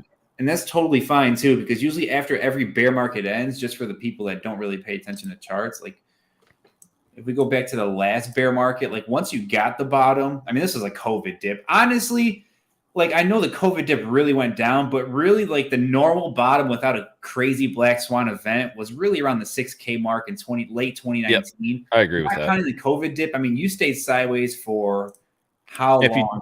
If you take that back even further, like there's a, just kind of a more general uptrend. There you go. So even without that dip, that it's still up and to the right. That COVID dip just washed everybody out temporarily. Yeah, that was brutal. And then even like the dip back in 2015, I mean, you got the bottom and price didn't really start to like it pumped. So basically, if I can make the analogy, like this is basically the 15K to 30K pump, and then it just stays sideways. Then it just starts to rip. So I mean, like a sideways crab market's healthy after you kind of confirm the breakout, because it did go under the 200 moving average, got above the 200 moving average, waited around 200 moving average, caught up to price touched it, then took off.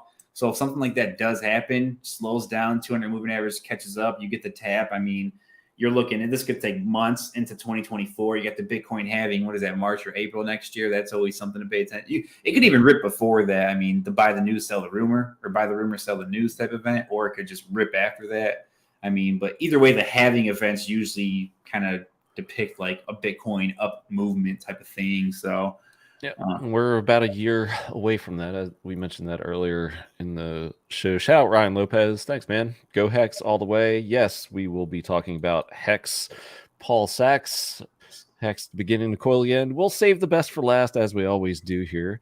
Well, look at a little Ethereum before we get into some ecosystem coins, and then we'll call it a night.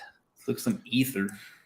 I guess we drew this triangle last time, middle of January. Yeah, so we're just looking for a breakout here. Price clearly broke out.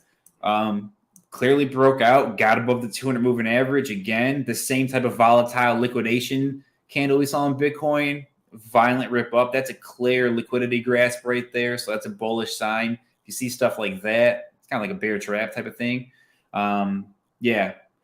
Price broke the triangle, got up above the 200 moving average. So bullish sign, liquidity grasp, bullish sign. Now this thing, unlike Bitcoin, it kind of broke. This is tough it's tough. If I have to make one line, I'd probably make it where all these triple bottoms are at. Then you have this same touch, kind of. Ethereum is still a little newer than Bitcoin. So the movements are a little bit more vertical with the price, movement. But if I had to make one line, it got past what is probably the biggest, and don't quote me on that, but for now, for giggles, that's probably the biggest resistance line it had to break. So that's a good sign. You broke it, retested it, and just started to rip up now. So Ethereum is probably, naked eye look, probably getting to where this is at. 2 touches here. I would say Ethereum, you can probably ride this thing to 2350 to 2380-ish, I would say. You don't really, it doesn't show too many signs of slowing down, and that might happen just like Bitcoin. So I feel like it's a leading indicator of Bitcoin might rip up like this, but this can also be a lagging indicator compared to Bitcoin in the sense that maybe it'll hit that, then slow down like how Bitcoin is at 30K, let the 200 moving average catch up. And then, that's middle of 23. It could be even more horizontal like this and hit later 23, that's way too far in advance to really kind of guess on, but it's kind of the same sentiment, a little bit more bullish, a little bit more vertical right now. Can you still hear me? Yeah, man. Okay, I'm chilling. I'm so comfortable in my chair far away from the mic. So. Yeah, it almost looks a little, maybe slightly better shape than Bitcoin just because it's broken out of that, or just past that recent high to where Bitcoin's already in that resistance zone. But who knows, really? I mean, I'm sure they'll kind of, go somewhat in tandem, but I can, I've said this before, I can see Ethereum outperforming it over time.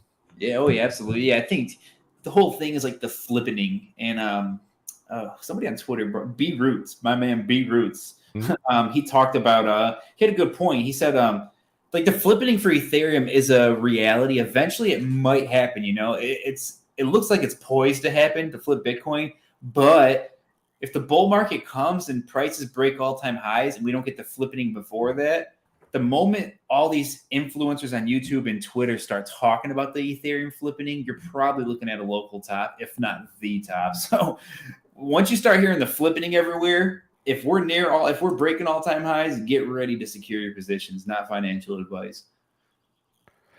Not financial advice. Well, let's look at some ecosystem. Well, let's look at the goes down every day coin first. Okay, let's do some dirty work. Well, you said it got exciting, so let's look at it. It did. I mean, I probably exposed myself, but Zen's pretty high on my list right now.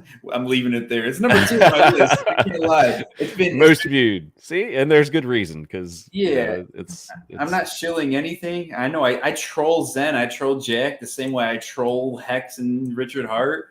But I'm not a Zen ambassador. I'm not flipping sides, guys. I'm a full Hexican. You know what I'm saying? But is that what they call them? Zen bastards or something? I don't know what they call them. It's gangs out here. You're either red or you're blue. We're just looking at charts, friends. We have all the Hex stuff coming. So, this thing has had a ride over the past since the end of March. So very nice month. There's a guy on Twitter. What's his name? I think his name is Harry or something like that. Harry Bowles. I don't know. Elon Musk. Yeah. I don't know. No, it's he's not I think he's into Hex, but he called the Zen bottom, which was pretty cool, and it was close to I can't remember. I don't know. I guess I just forget who I said. I can't remember his name. I'm sorry, but Harry, if you're out there, I remember your name is Harry. But I mean, he did call a bottom here. Sorry, I said to mute my phone. Zen gave us kind of a triple bottom, and I want to point something out, because if you're looking at meme coins, for example, let me do this. How do I flip the chart? Control I. Wait. There it is. Okay. So if you pretend this is a meme coin, if you see an all-time high and then a double top and then you get a triple top and it does not break that all-time high, almost 10 times out of 10, it will melt and go down like 80% every single time. And I've messed around with plenty of memes. This is not going to show 80%, unfortunately, because it's going up and it's inverse. But this is almost, just from the looks of it, this almost looks like one of those traditional triple tops on a meme coin. You get the 80% dip type of thing. But fortunately for the investors, it happened in the form of a bottom. And then you just had that triple bottom. It just broke kind of down, ripped up violently. The first level of resistance I saw on Twitter, and I tweeted this to Jack, like, hey, is it time to secure your profits? And he's like, no, these guys are hungry. And I was like, okay, this is the chance to impress me, Jack. And this thing ripped past his resistance. Didn't spend much time there. We just had to take an impulse correction, boom. So, it really ripped. Right now, it's kind of doing the same thing. Triangle pattern, violent wick right here. We're kind of double topping there. So we have some resistance. The big thing I'm looking at is just all the way over on the left looks like, yeah, exactly. Yeah, and I'll turn this into a box now because it doesn't need, it's like a little bit bigger just to be one line. Let me bring this kind of like range-ish. This is the real big, like if Zen breaks this resistance range, that's dangerously good looking from a technical perspective. And I know there's people out there like, oh, in June we have like trillions of Zen unlocked that get sold in the market. And I'm sure it might happen the same way that in the Hex bull market, there is billions of Hex unlocked that people sold.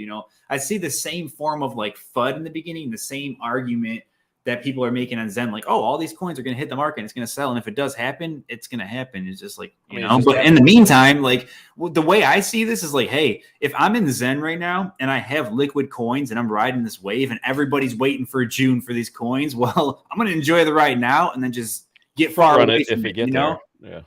Yeah. So, but from a technical standpoint, you have this minor resistance from this wick. So it's kind of natural for price to fulfill wicks usually, especially with the type of momentum it has. But the big resistance level I'm looking at is right here. What is that? 1, 2, 3, 4, 5 zeros. The 60 range. We're at 43. From current price, another 30 to 40% ish. That's where I really want to see that price battle happen. And then, like every pump will be followed by a pullback eventually. It's just how high does it go and how greedy do you want to get? And that's for you guys to decide, not for me to tell you. So there you go. There is your shitcoin simple station for this. Yes, Maui Extreme. You are watching the correct show, but we've talked this coin before, and we just figured we'd have an update. So here you guys go. Does that probably? Let's do Hedron first. Hedron, little Hedron action. Shout out to TradingView for just totally ruining like Hedron's pyramid. I don't know what happened there. They rugged us. The chart's still there, but I don't know what happened with everything else. Yeah. Hedron, let me take a look at this weekly chart. This Hedron chart still till today. We talked in January-ish. End of January. Yep. Yeah. This thing was creating a big time triangle, and this is just a rough draw. These wicks are kind of like, we're actual full candles in the daily, but this thing was just kind of giving us some form of a triangle-ish. This is a really bad triangle. The thing broke the triangle. Let me just go to the daily. Let me just stop messing around with this sloppy chart. So here you go. Like on the daily, you kind of had this triangle, broke out. We do have a 200 moving average. Now we have one that's born. So that's good for what it's worth. Not much data, not a ton of liquidity. Hedron has graduated to the 200 class. Is Hedron a year old now? I think it is. Yeah. Let me just look at the chart. It's right in front of my face. Yeah, February. Yeah, Hedron's over a year old now. So that's a little baby that kept us entertained. I will say, on a side note real quick, the ecosystem has been fun, even though there was some shit coins. But in the midst of Hex going down 90%, we got Hedron. Hedron gave us a ton of volatility. We had the doggy coins, Pulse Doge, Pulse Bitcoin, ASIC, all that stuff. They had their fun ride. Now they're dipping, but they gave us some good times in the midst of the Hex dip. Now Zen is starting to rip up, but Hex is also ripping with it. Let me just do this real quick just to compare. Mm-hmm. From Hex's bottom to its top. Let's do Hex bottom to current price, 336%. Uh-oh, guys. Hedron's bottom to current price. Ooh, 586. Okay. That's just a fact. That's just a stat. That's just data. I didn't know what it was, but I wanted to compare. I was hoping I can find something, that can make you guys feel like, oh, hoorah about Hex. But either way, Hex had a higher pump from bottom to top. It's just currently sitting in a bigger pullback. The momentum will shift eventually. So, and we'll talk about that in a second. But yeah, Hedron, it's just like one big triangle. I mean, if you really want to put it that way, you can kind of just draw it like somewhere up here to somewhere down here-ish, like in kind of like a ghetto triangle. I guess if you go to candle closes, you're kind of a little bit off this candle, but this chart's kind of like just one big ugly triangle. I mean, which is kind of cool. Like ugly in the sense that it doesn't perfectly touch, but cool in the sense that like this thing is just formed with so much tension. All these tops are probably Gunther and Steph just selling, and all these bottoms and everybody else that believe in the coin getting into it. So that's the battle we're seeing right now. So, I mean, but in all seriousness, kind of just looking at the chart for what it is right now, above the 200 moving average, that's good. You are forming this sort of upward trend. 1, 2, 3, 4. So, the Elliott wave theory, you like to see 5 waves. You want the third wave to be the biggest. The third wave really wasn't too huge here. This fifth wave needs to break this high here. If this fifth wave here doesn't break this high, you might see a situation where this thing kind of pours over and heads down. But let's just have hope that it breaks, because we're all holding it, whether you bought it or not. But if you extend this line over, big resistance here. So it goes beyond just this kind of 5-wave move. So what I'm looking at is, I mean, price, there is minor resistance here too. Look, you see this right here, price slows down here. The 200 moving average is kind of born there. You had a resistance here. Now we're kind of at resistance again. So minor resistance, let's get above this level first and foremost. If this doesn't break above, I mean, it might go down faster than we think, but let's hope this thing can at least flirt with this high so we can have something to pay attention to. And if we get above this thing, great. But I'm looking at that 33 level. We're at 27, so it's close. It's within striking distance. And you can stake it, as Hex 19. Yeah.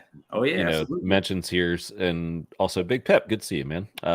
Staking Hedron and Icosa. Yeah, I mean, if you're not gonna sell them or try to play this chart game, which I do not really try to do in short-term time frames at all. You can earn more coins. Big K always says he loves free coins. You can stake this stuff and earn free coins. I will say this real quick on a side note. I saw Bitfinesse in the chat. Bitfinesse, I don't think I've ever really talked to you, but the guy that onboarded me to Hex in real life was a friend that from when I was in Chicago. He found out about Hex because of Bitfinesse. And then, so Bitfinesse is I guess the reason why I'm here, and he probably doesn't even know that. So Bitfinesse, interesting. Yeah, the guy that found me found you first, and you're the reason why my whole group in Chicago came across Hex, because you're the first guy that brought the awareness to us. So shout out to him. There's some interesting Hex history that I never knew. Weird ties, but yep. So that's pretty cool. But anyways. Well, I guess is Icosa on here anywhere? We could look at that, or we just go straight to the main course. I keep deck screener high. Oh, this is a meme coin. Sorry, guys. Caught. Screenshot it. Oh no, yeah. I got caught cheating. Where was a 1 hour chart? Same kind of thing. So I feel like Icosa is kind of.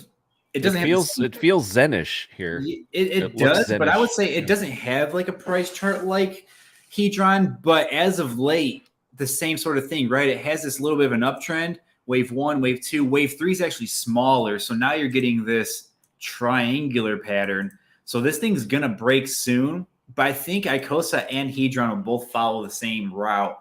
And I'm not gonna lie, this is just a technical opinion. This isn't my personal opinion, but just looking at nothing but a chart, if you just showed me this chart for the first time, if I looked at Hex, Hedron, and Icosa, and I know all three are bonded tightly together, there is a lot of, I'm not going to say weakness, but a lot of slowed momentum in the price, so to say, because on the macro, type of scale, you kind of, this is ugly too. You can't really draw a perfect trend on Icosa or Hedron, but there's still there's not really a macro high being broken. You are having this kind of wedge pattern, but if you're really, let me see if this works. Alt L.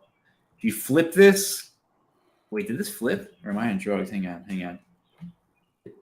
No, it doesn't do the same thing. Oh, no, that's log. Oh no, I'm pressing L into the I. There we go. If you flip this, oh, actually, man, hang on. If you flip this, if this is opposite, this is one of those where you made an all-time high, a lower high, and a lower high. This thing might pour out and dump in that sense. I might have just changed my sentiment and all of that, so you might forget I said all that. But honestly, it's a matter of perspective. From that perspective, I always look at an inverse chart. That's why, because it changes your mind. Because for whatever reason, I don't know if it's a psychological thing for every human, but I'm pretty sure, at least for me, I always have this non-rational thing of, oh, there's gravity and price always wants to go down for whatever reason. But that's why I always inverse the chart. But if this thing does break the triangle, I mean, you have a clear target at the $1 to $1.10 range.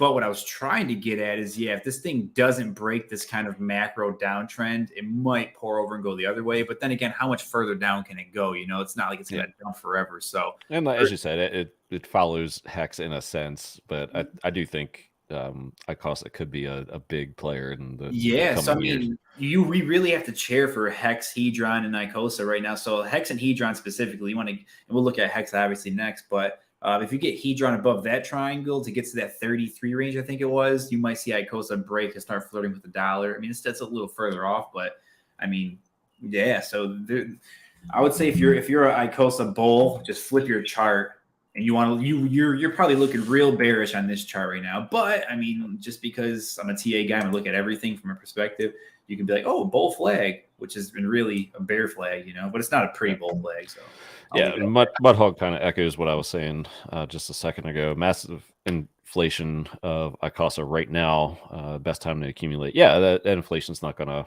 last forever. So so if you want some, it's there. It's there. Go get some. Mm-hmm. Oh, not financial advice. And again, it's all tied back to Hex. So if Hex pumps, everybody wins on all these, really. Yeah, oh yeah. So if they act like they should. Hex. So and stop selling Hex if you guys want it to go up. Yes. Well, let's look at that, because you had some interesting tweets this week talking about not just, I guess, price action, but also RSI. I think you just made a tweet right before we came on here, or you joined us. But definitely at an interesting price point, that's for sure. Yeah, a few things happening here. So just from before we bust out the RSI, where's this? Oh, this is the V3. So whatever. I mean, you guys know what Hex did before all this. It was way down here. So whatever. It doesn't really matter. But there's a massive support resistance line that extends this orange box back to 7 cents before we had the pulse chain breakout. Then it came down and wicked it after the sacrifice phase, and everyone thought Hex was going to zero because it was a 60% dip in one night. Remember that? Then it just got, but whatever. I mean, Hex is looking real bull flaggy right now. Hex does have a 200 moving average. It's above it.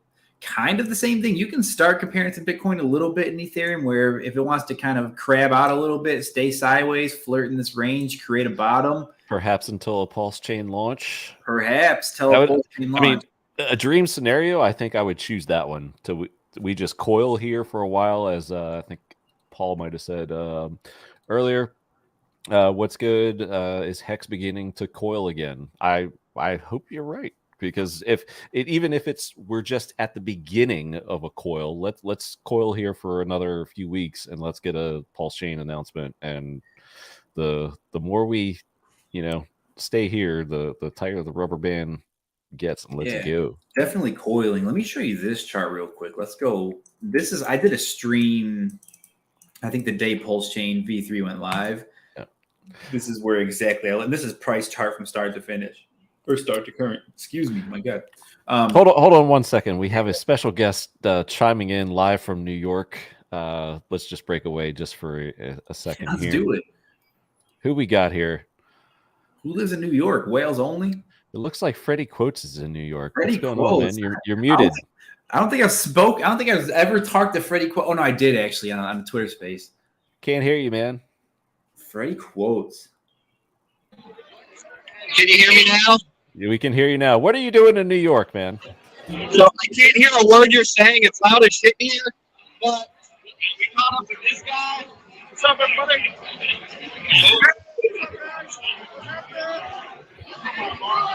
It's Mrs. Roger Quotes. the DJ from Mintra. And Eric was here just a minute ago. Got to meet him. Got a picture with him. It's pretty cool. It's kind of loud in here. It's just a bunch of nerds. NFT nerds. It's an NFT convention. That's awesome. Nice. Here, I'll mute my mic and then try to listen to what you're saying. I can't really hear much. No, all good. Jenkins was just calling you a bunch of nerds for being around NFTs. You know, I'll take it. Whatever. Shout out to you, Freddie Quotes. Hey, I heard BitBoy's in here. I'm trying to get a picture with BitBoy tonight. oh, nice. Yeah, definitely do that. BitBoy. The Hex Futter. Yeah. BitBoy is in the building, apparently. Of course he would be for NFT NYC. So yeah. Well, good stuff, man. Well, since you can't hear me, I'll let you go. But thanks for chiming in, man. Thank you, brother. Hey, Jenkins, we'll get up, man. Appreciate you having me on, brother. Have a good night, guys. See ya. See you, Freddie. I don't know what you said, but shout out to you. Live from NFT NYC. That was Freddie Quotes. That's awesome. He's like our weather reporter. Just popping in, catching the And I guess the guys from Mintra there. So evidently they're still alive for whoever was wondering. Haven't heard much, or some people hadn't not heard much.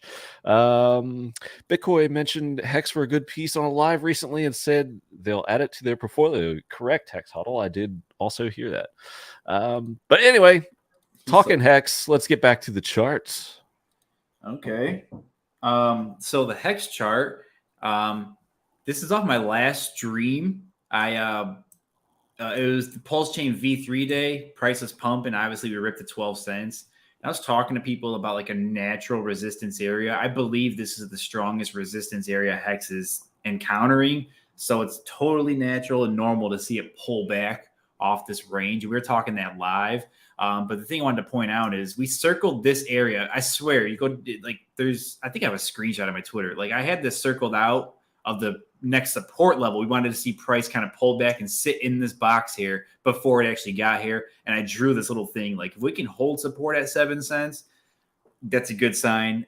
Give us, like you were talking about, coil it up, let the kind of market refresh itself, reset, get some new economic energy into it, let the hype die down, let's build some new hype, and then boom, this thing can go rip. But you break 12 cents, this thing can definitely sort of fly. So that's just a naked eye TA kind of thing. Now, I'll go back to this chart after showing you that. Let me get this little yellow thing out of here. I like these yellow lines I got.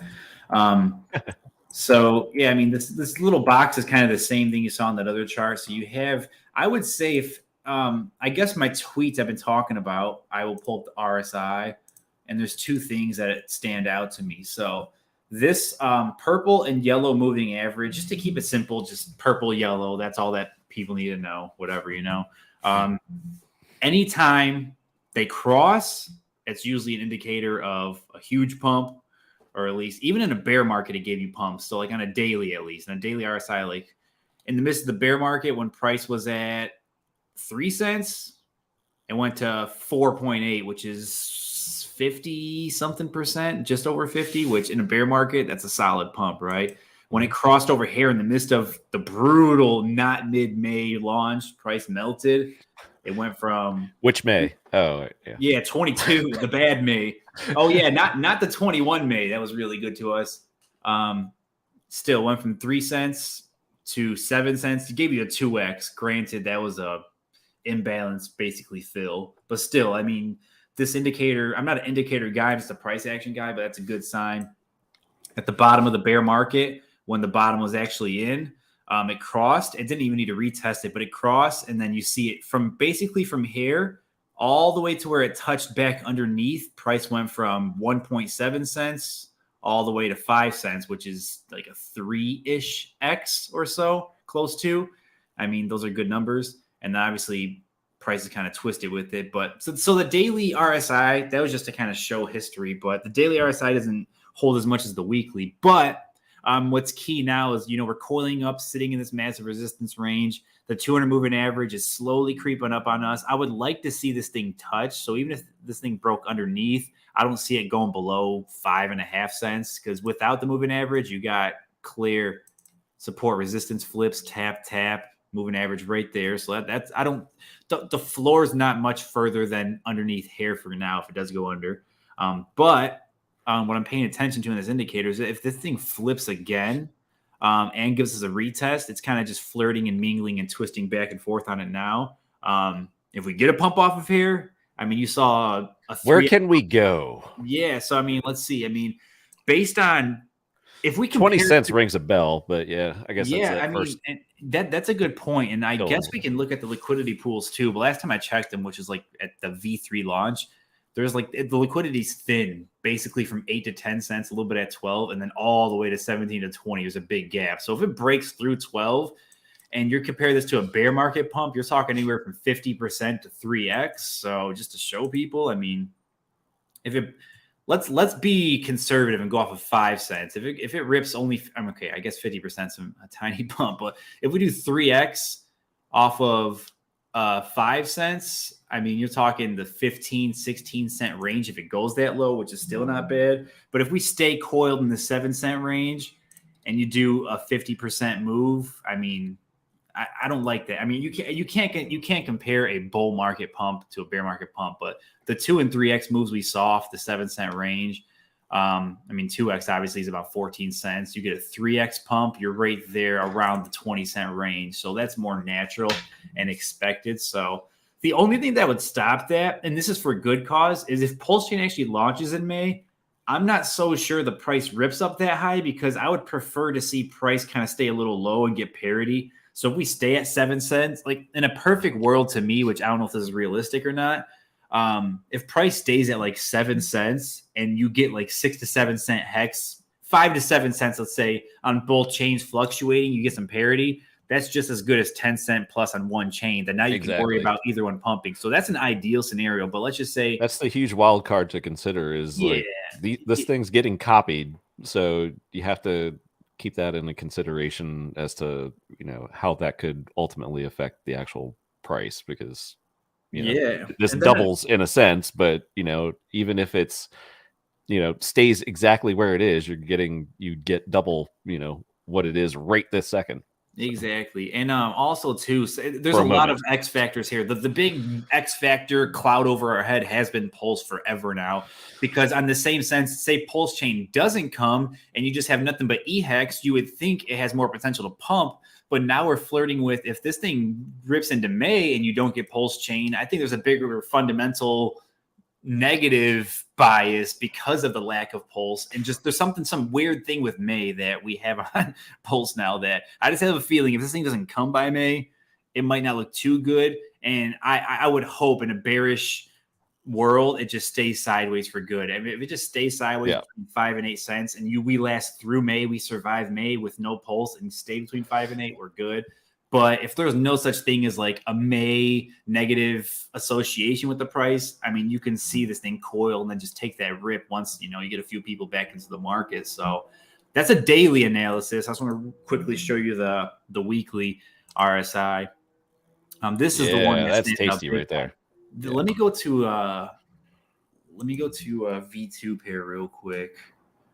Oh, wait, USDC. Let me find. There's a lot of hex pairs on TradingView. Who would have thought? Like a year ago, there was 2 years ago, there was like 1 or 2. Can you get V2 on TradingView? Oh, wait, I think I have it on the side over here somewhere. Hex USD. This is not even USDC. This goes way back. I mean, okay, ignore all the lines, but let me see if I can do this. There we go. This is just Hex USD. So, I mean, this is, I guess, 7.6 cents. TradingView messed up a lot of pairs for whatever reason. But, I mean, this is not going to show. This doesn't even show everything I wanted to show. Shoot. Hang on. Well, I guess essentially. So, when this RSI finally had enough data to create the moving averages, the moment You're looking for a V2? I was, but this will do justice. I say, put one in the private chat there. Just I don't know if that's one that it's not TradingView, but it's an old. It's all good. It's no big deal. But basically, I want to just circle this. I guess I can't draw this line without having all these messy lines on here. But what I want to point out in this weekly chart, when Hex broke and tested above this yellow moving average, that was full blown moon. I mean, you went from 6.7 up to 50 cents. I mean, life was good. Everybody's lives changed at that point, right? Stayed above, stayed above, stayed above. You broke under, bear market started. Instantly, bear market started. You came here, top of the PulseX sacrifice on the retest. You came back here, mid-May did not happen. We almost broke. Price wanted to go above it because mid-May would have caused some form of bull market, but did not happen, of course. So we stayed under, broke above, did not get a retest, did not get a retest. But then now, January, the bottom was, we got above it. And it's not pretty on this chart, but it's prettier on the V3 and V2 pairs. But we had a nice break and retest almost perfectly off of that. And you see the same form of pump, right? The same form of volatile pump, which is good. The reason why I bring that up is because I guess the first pump and then retest took you from 6 cents to 15 cents, right? Now this pump took you from 1 to about, I guess, 12 top, but let's just say 7 to be, like, fair. This thing is about to retest. Okay, now that you guys saw that, let me go back to the normal chart. Now that we saw that retest is close to happening. Now price is a little bit more bullish than I expected as of late. That's why I kind of want a little bit of, let's just settle down, go sideways, let these guys reset, because if we get a nice touch and reset here, history has shown us the price reacts violently to the upside in terms of a pump up. And if I go back to this, even though this thing was technically oversold above this, it stayed up there for a long time. I mean, in terms of how long it stayed up there, from the moment it got to like the oversold mark right here, all the way to the top. Shoot, I have a lot of messy stuff on it. How many days is that? 175 days. What is that? 175. Oops. 175 divided by, let's just say 30. Oh, shoot, I can't hang on. 6 months. 6 months. Okay, so this thing stayed oversold for 6 months. So I wouldn't look at the weekly and be like, oh, this thing's oversold, so it's not going to be. Don't do that with any crypto asset, especially a low liquidity, still new-ish asset. So that's one thing I'm paying attention to. It's a bullish thing regardless, but of course it's on the weekly chart, so it could take some time to materialize. And that's why you just got to just stay patient and enjoy the ride. Yeah. So. That part in pretty much for the first 3 quarters of 2001 on that last chart you had there. The old saying is, things can stay way more bullish for longer than you think. That is the definition of that right there. Yeah. Like you're just waiting for it to reset. Oh, the RSI cannot hang up here for that long. Yes, it can.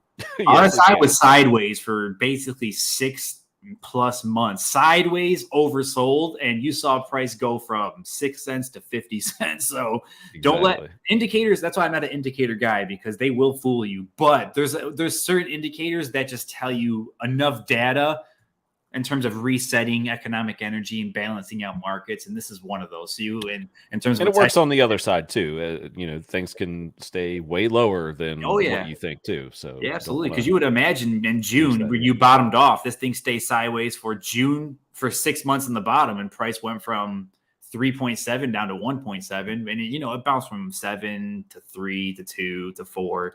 It just slowly melted another 50+%, so it stayed low for a while, but it stayed oversold for a while. But in crypto in general, the crypto usually tends to stay oversold longer than it stays over. I mean, it stays overbought longer than it stays oversold. So that's one great thing. Comment from Muse Bandit here. Just echoes what we were talking about, and she's like, "Yeah, that threw me off on the initial run up. I kept thinking it was overbought, and it just kept going."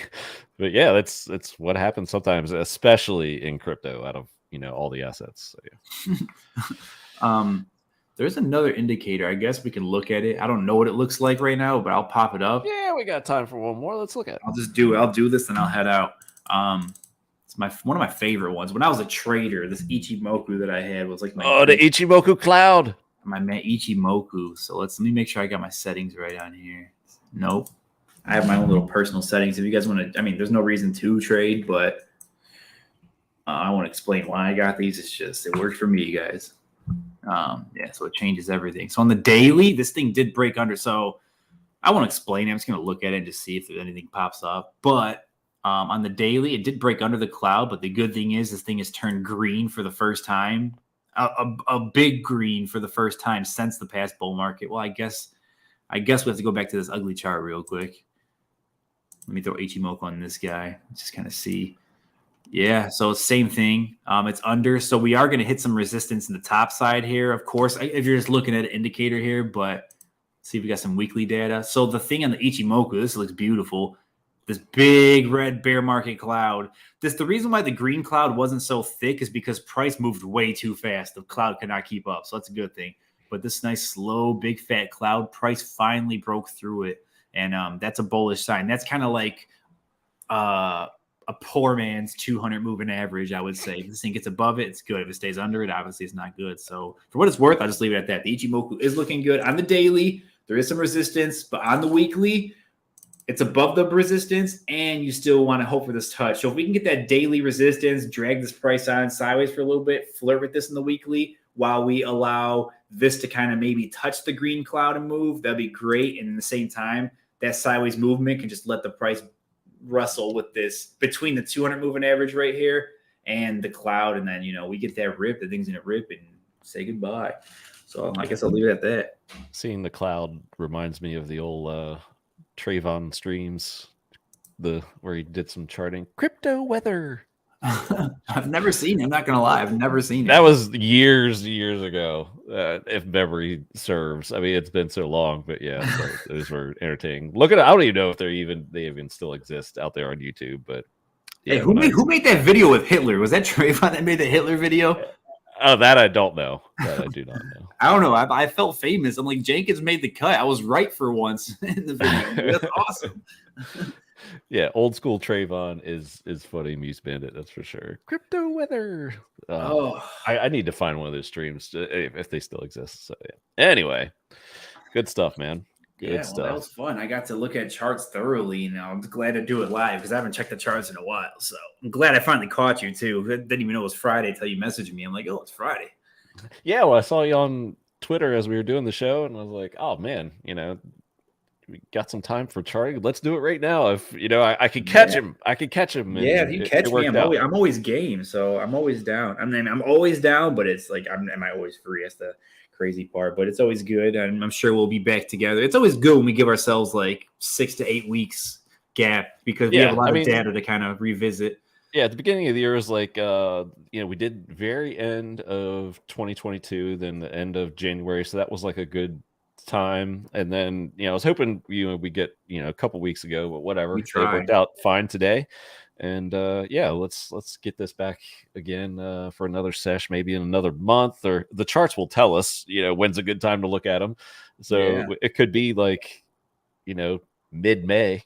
A month from now. I'm gonna have so much fun on Twitter.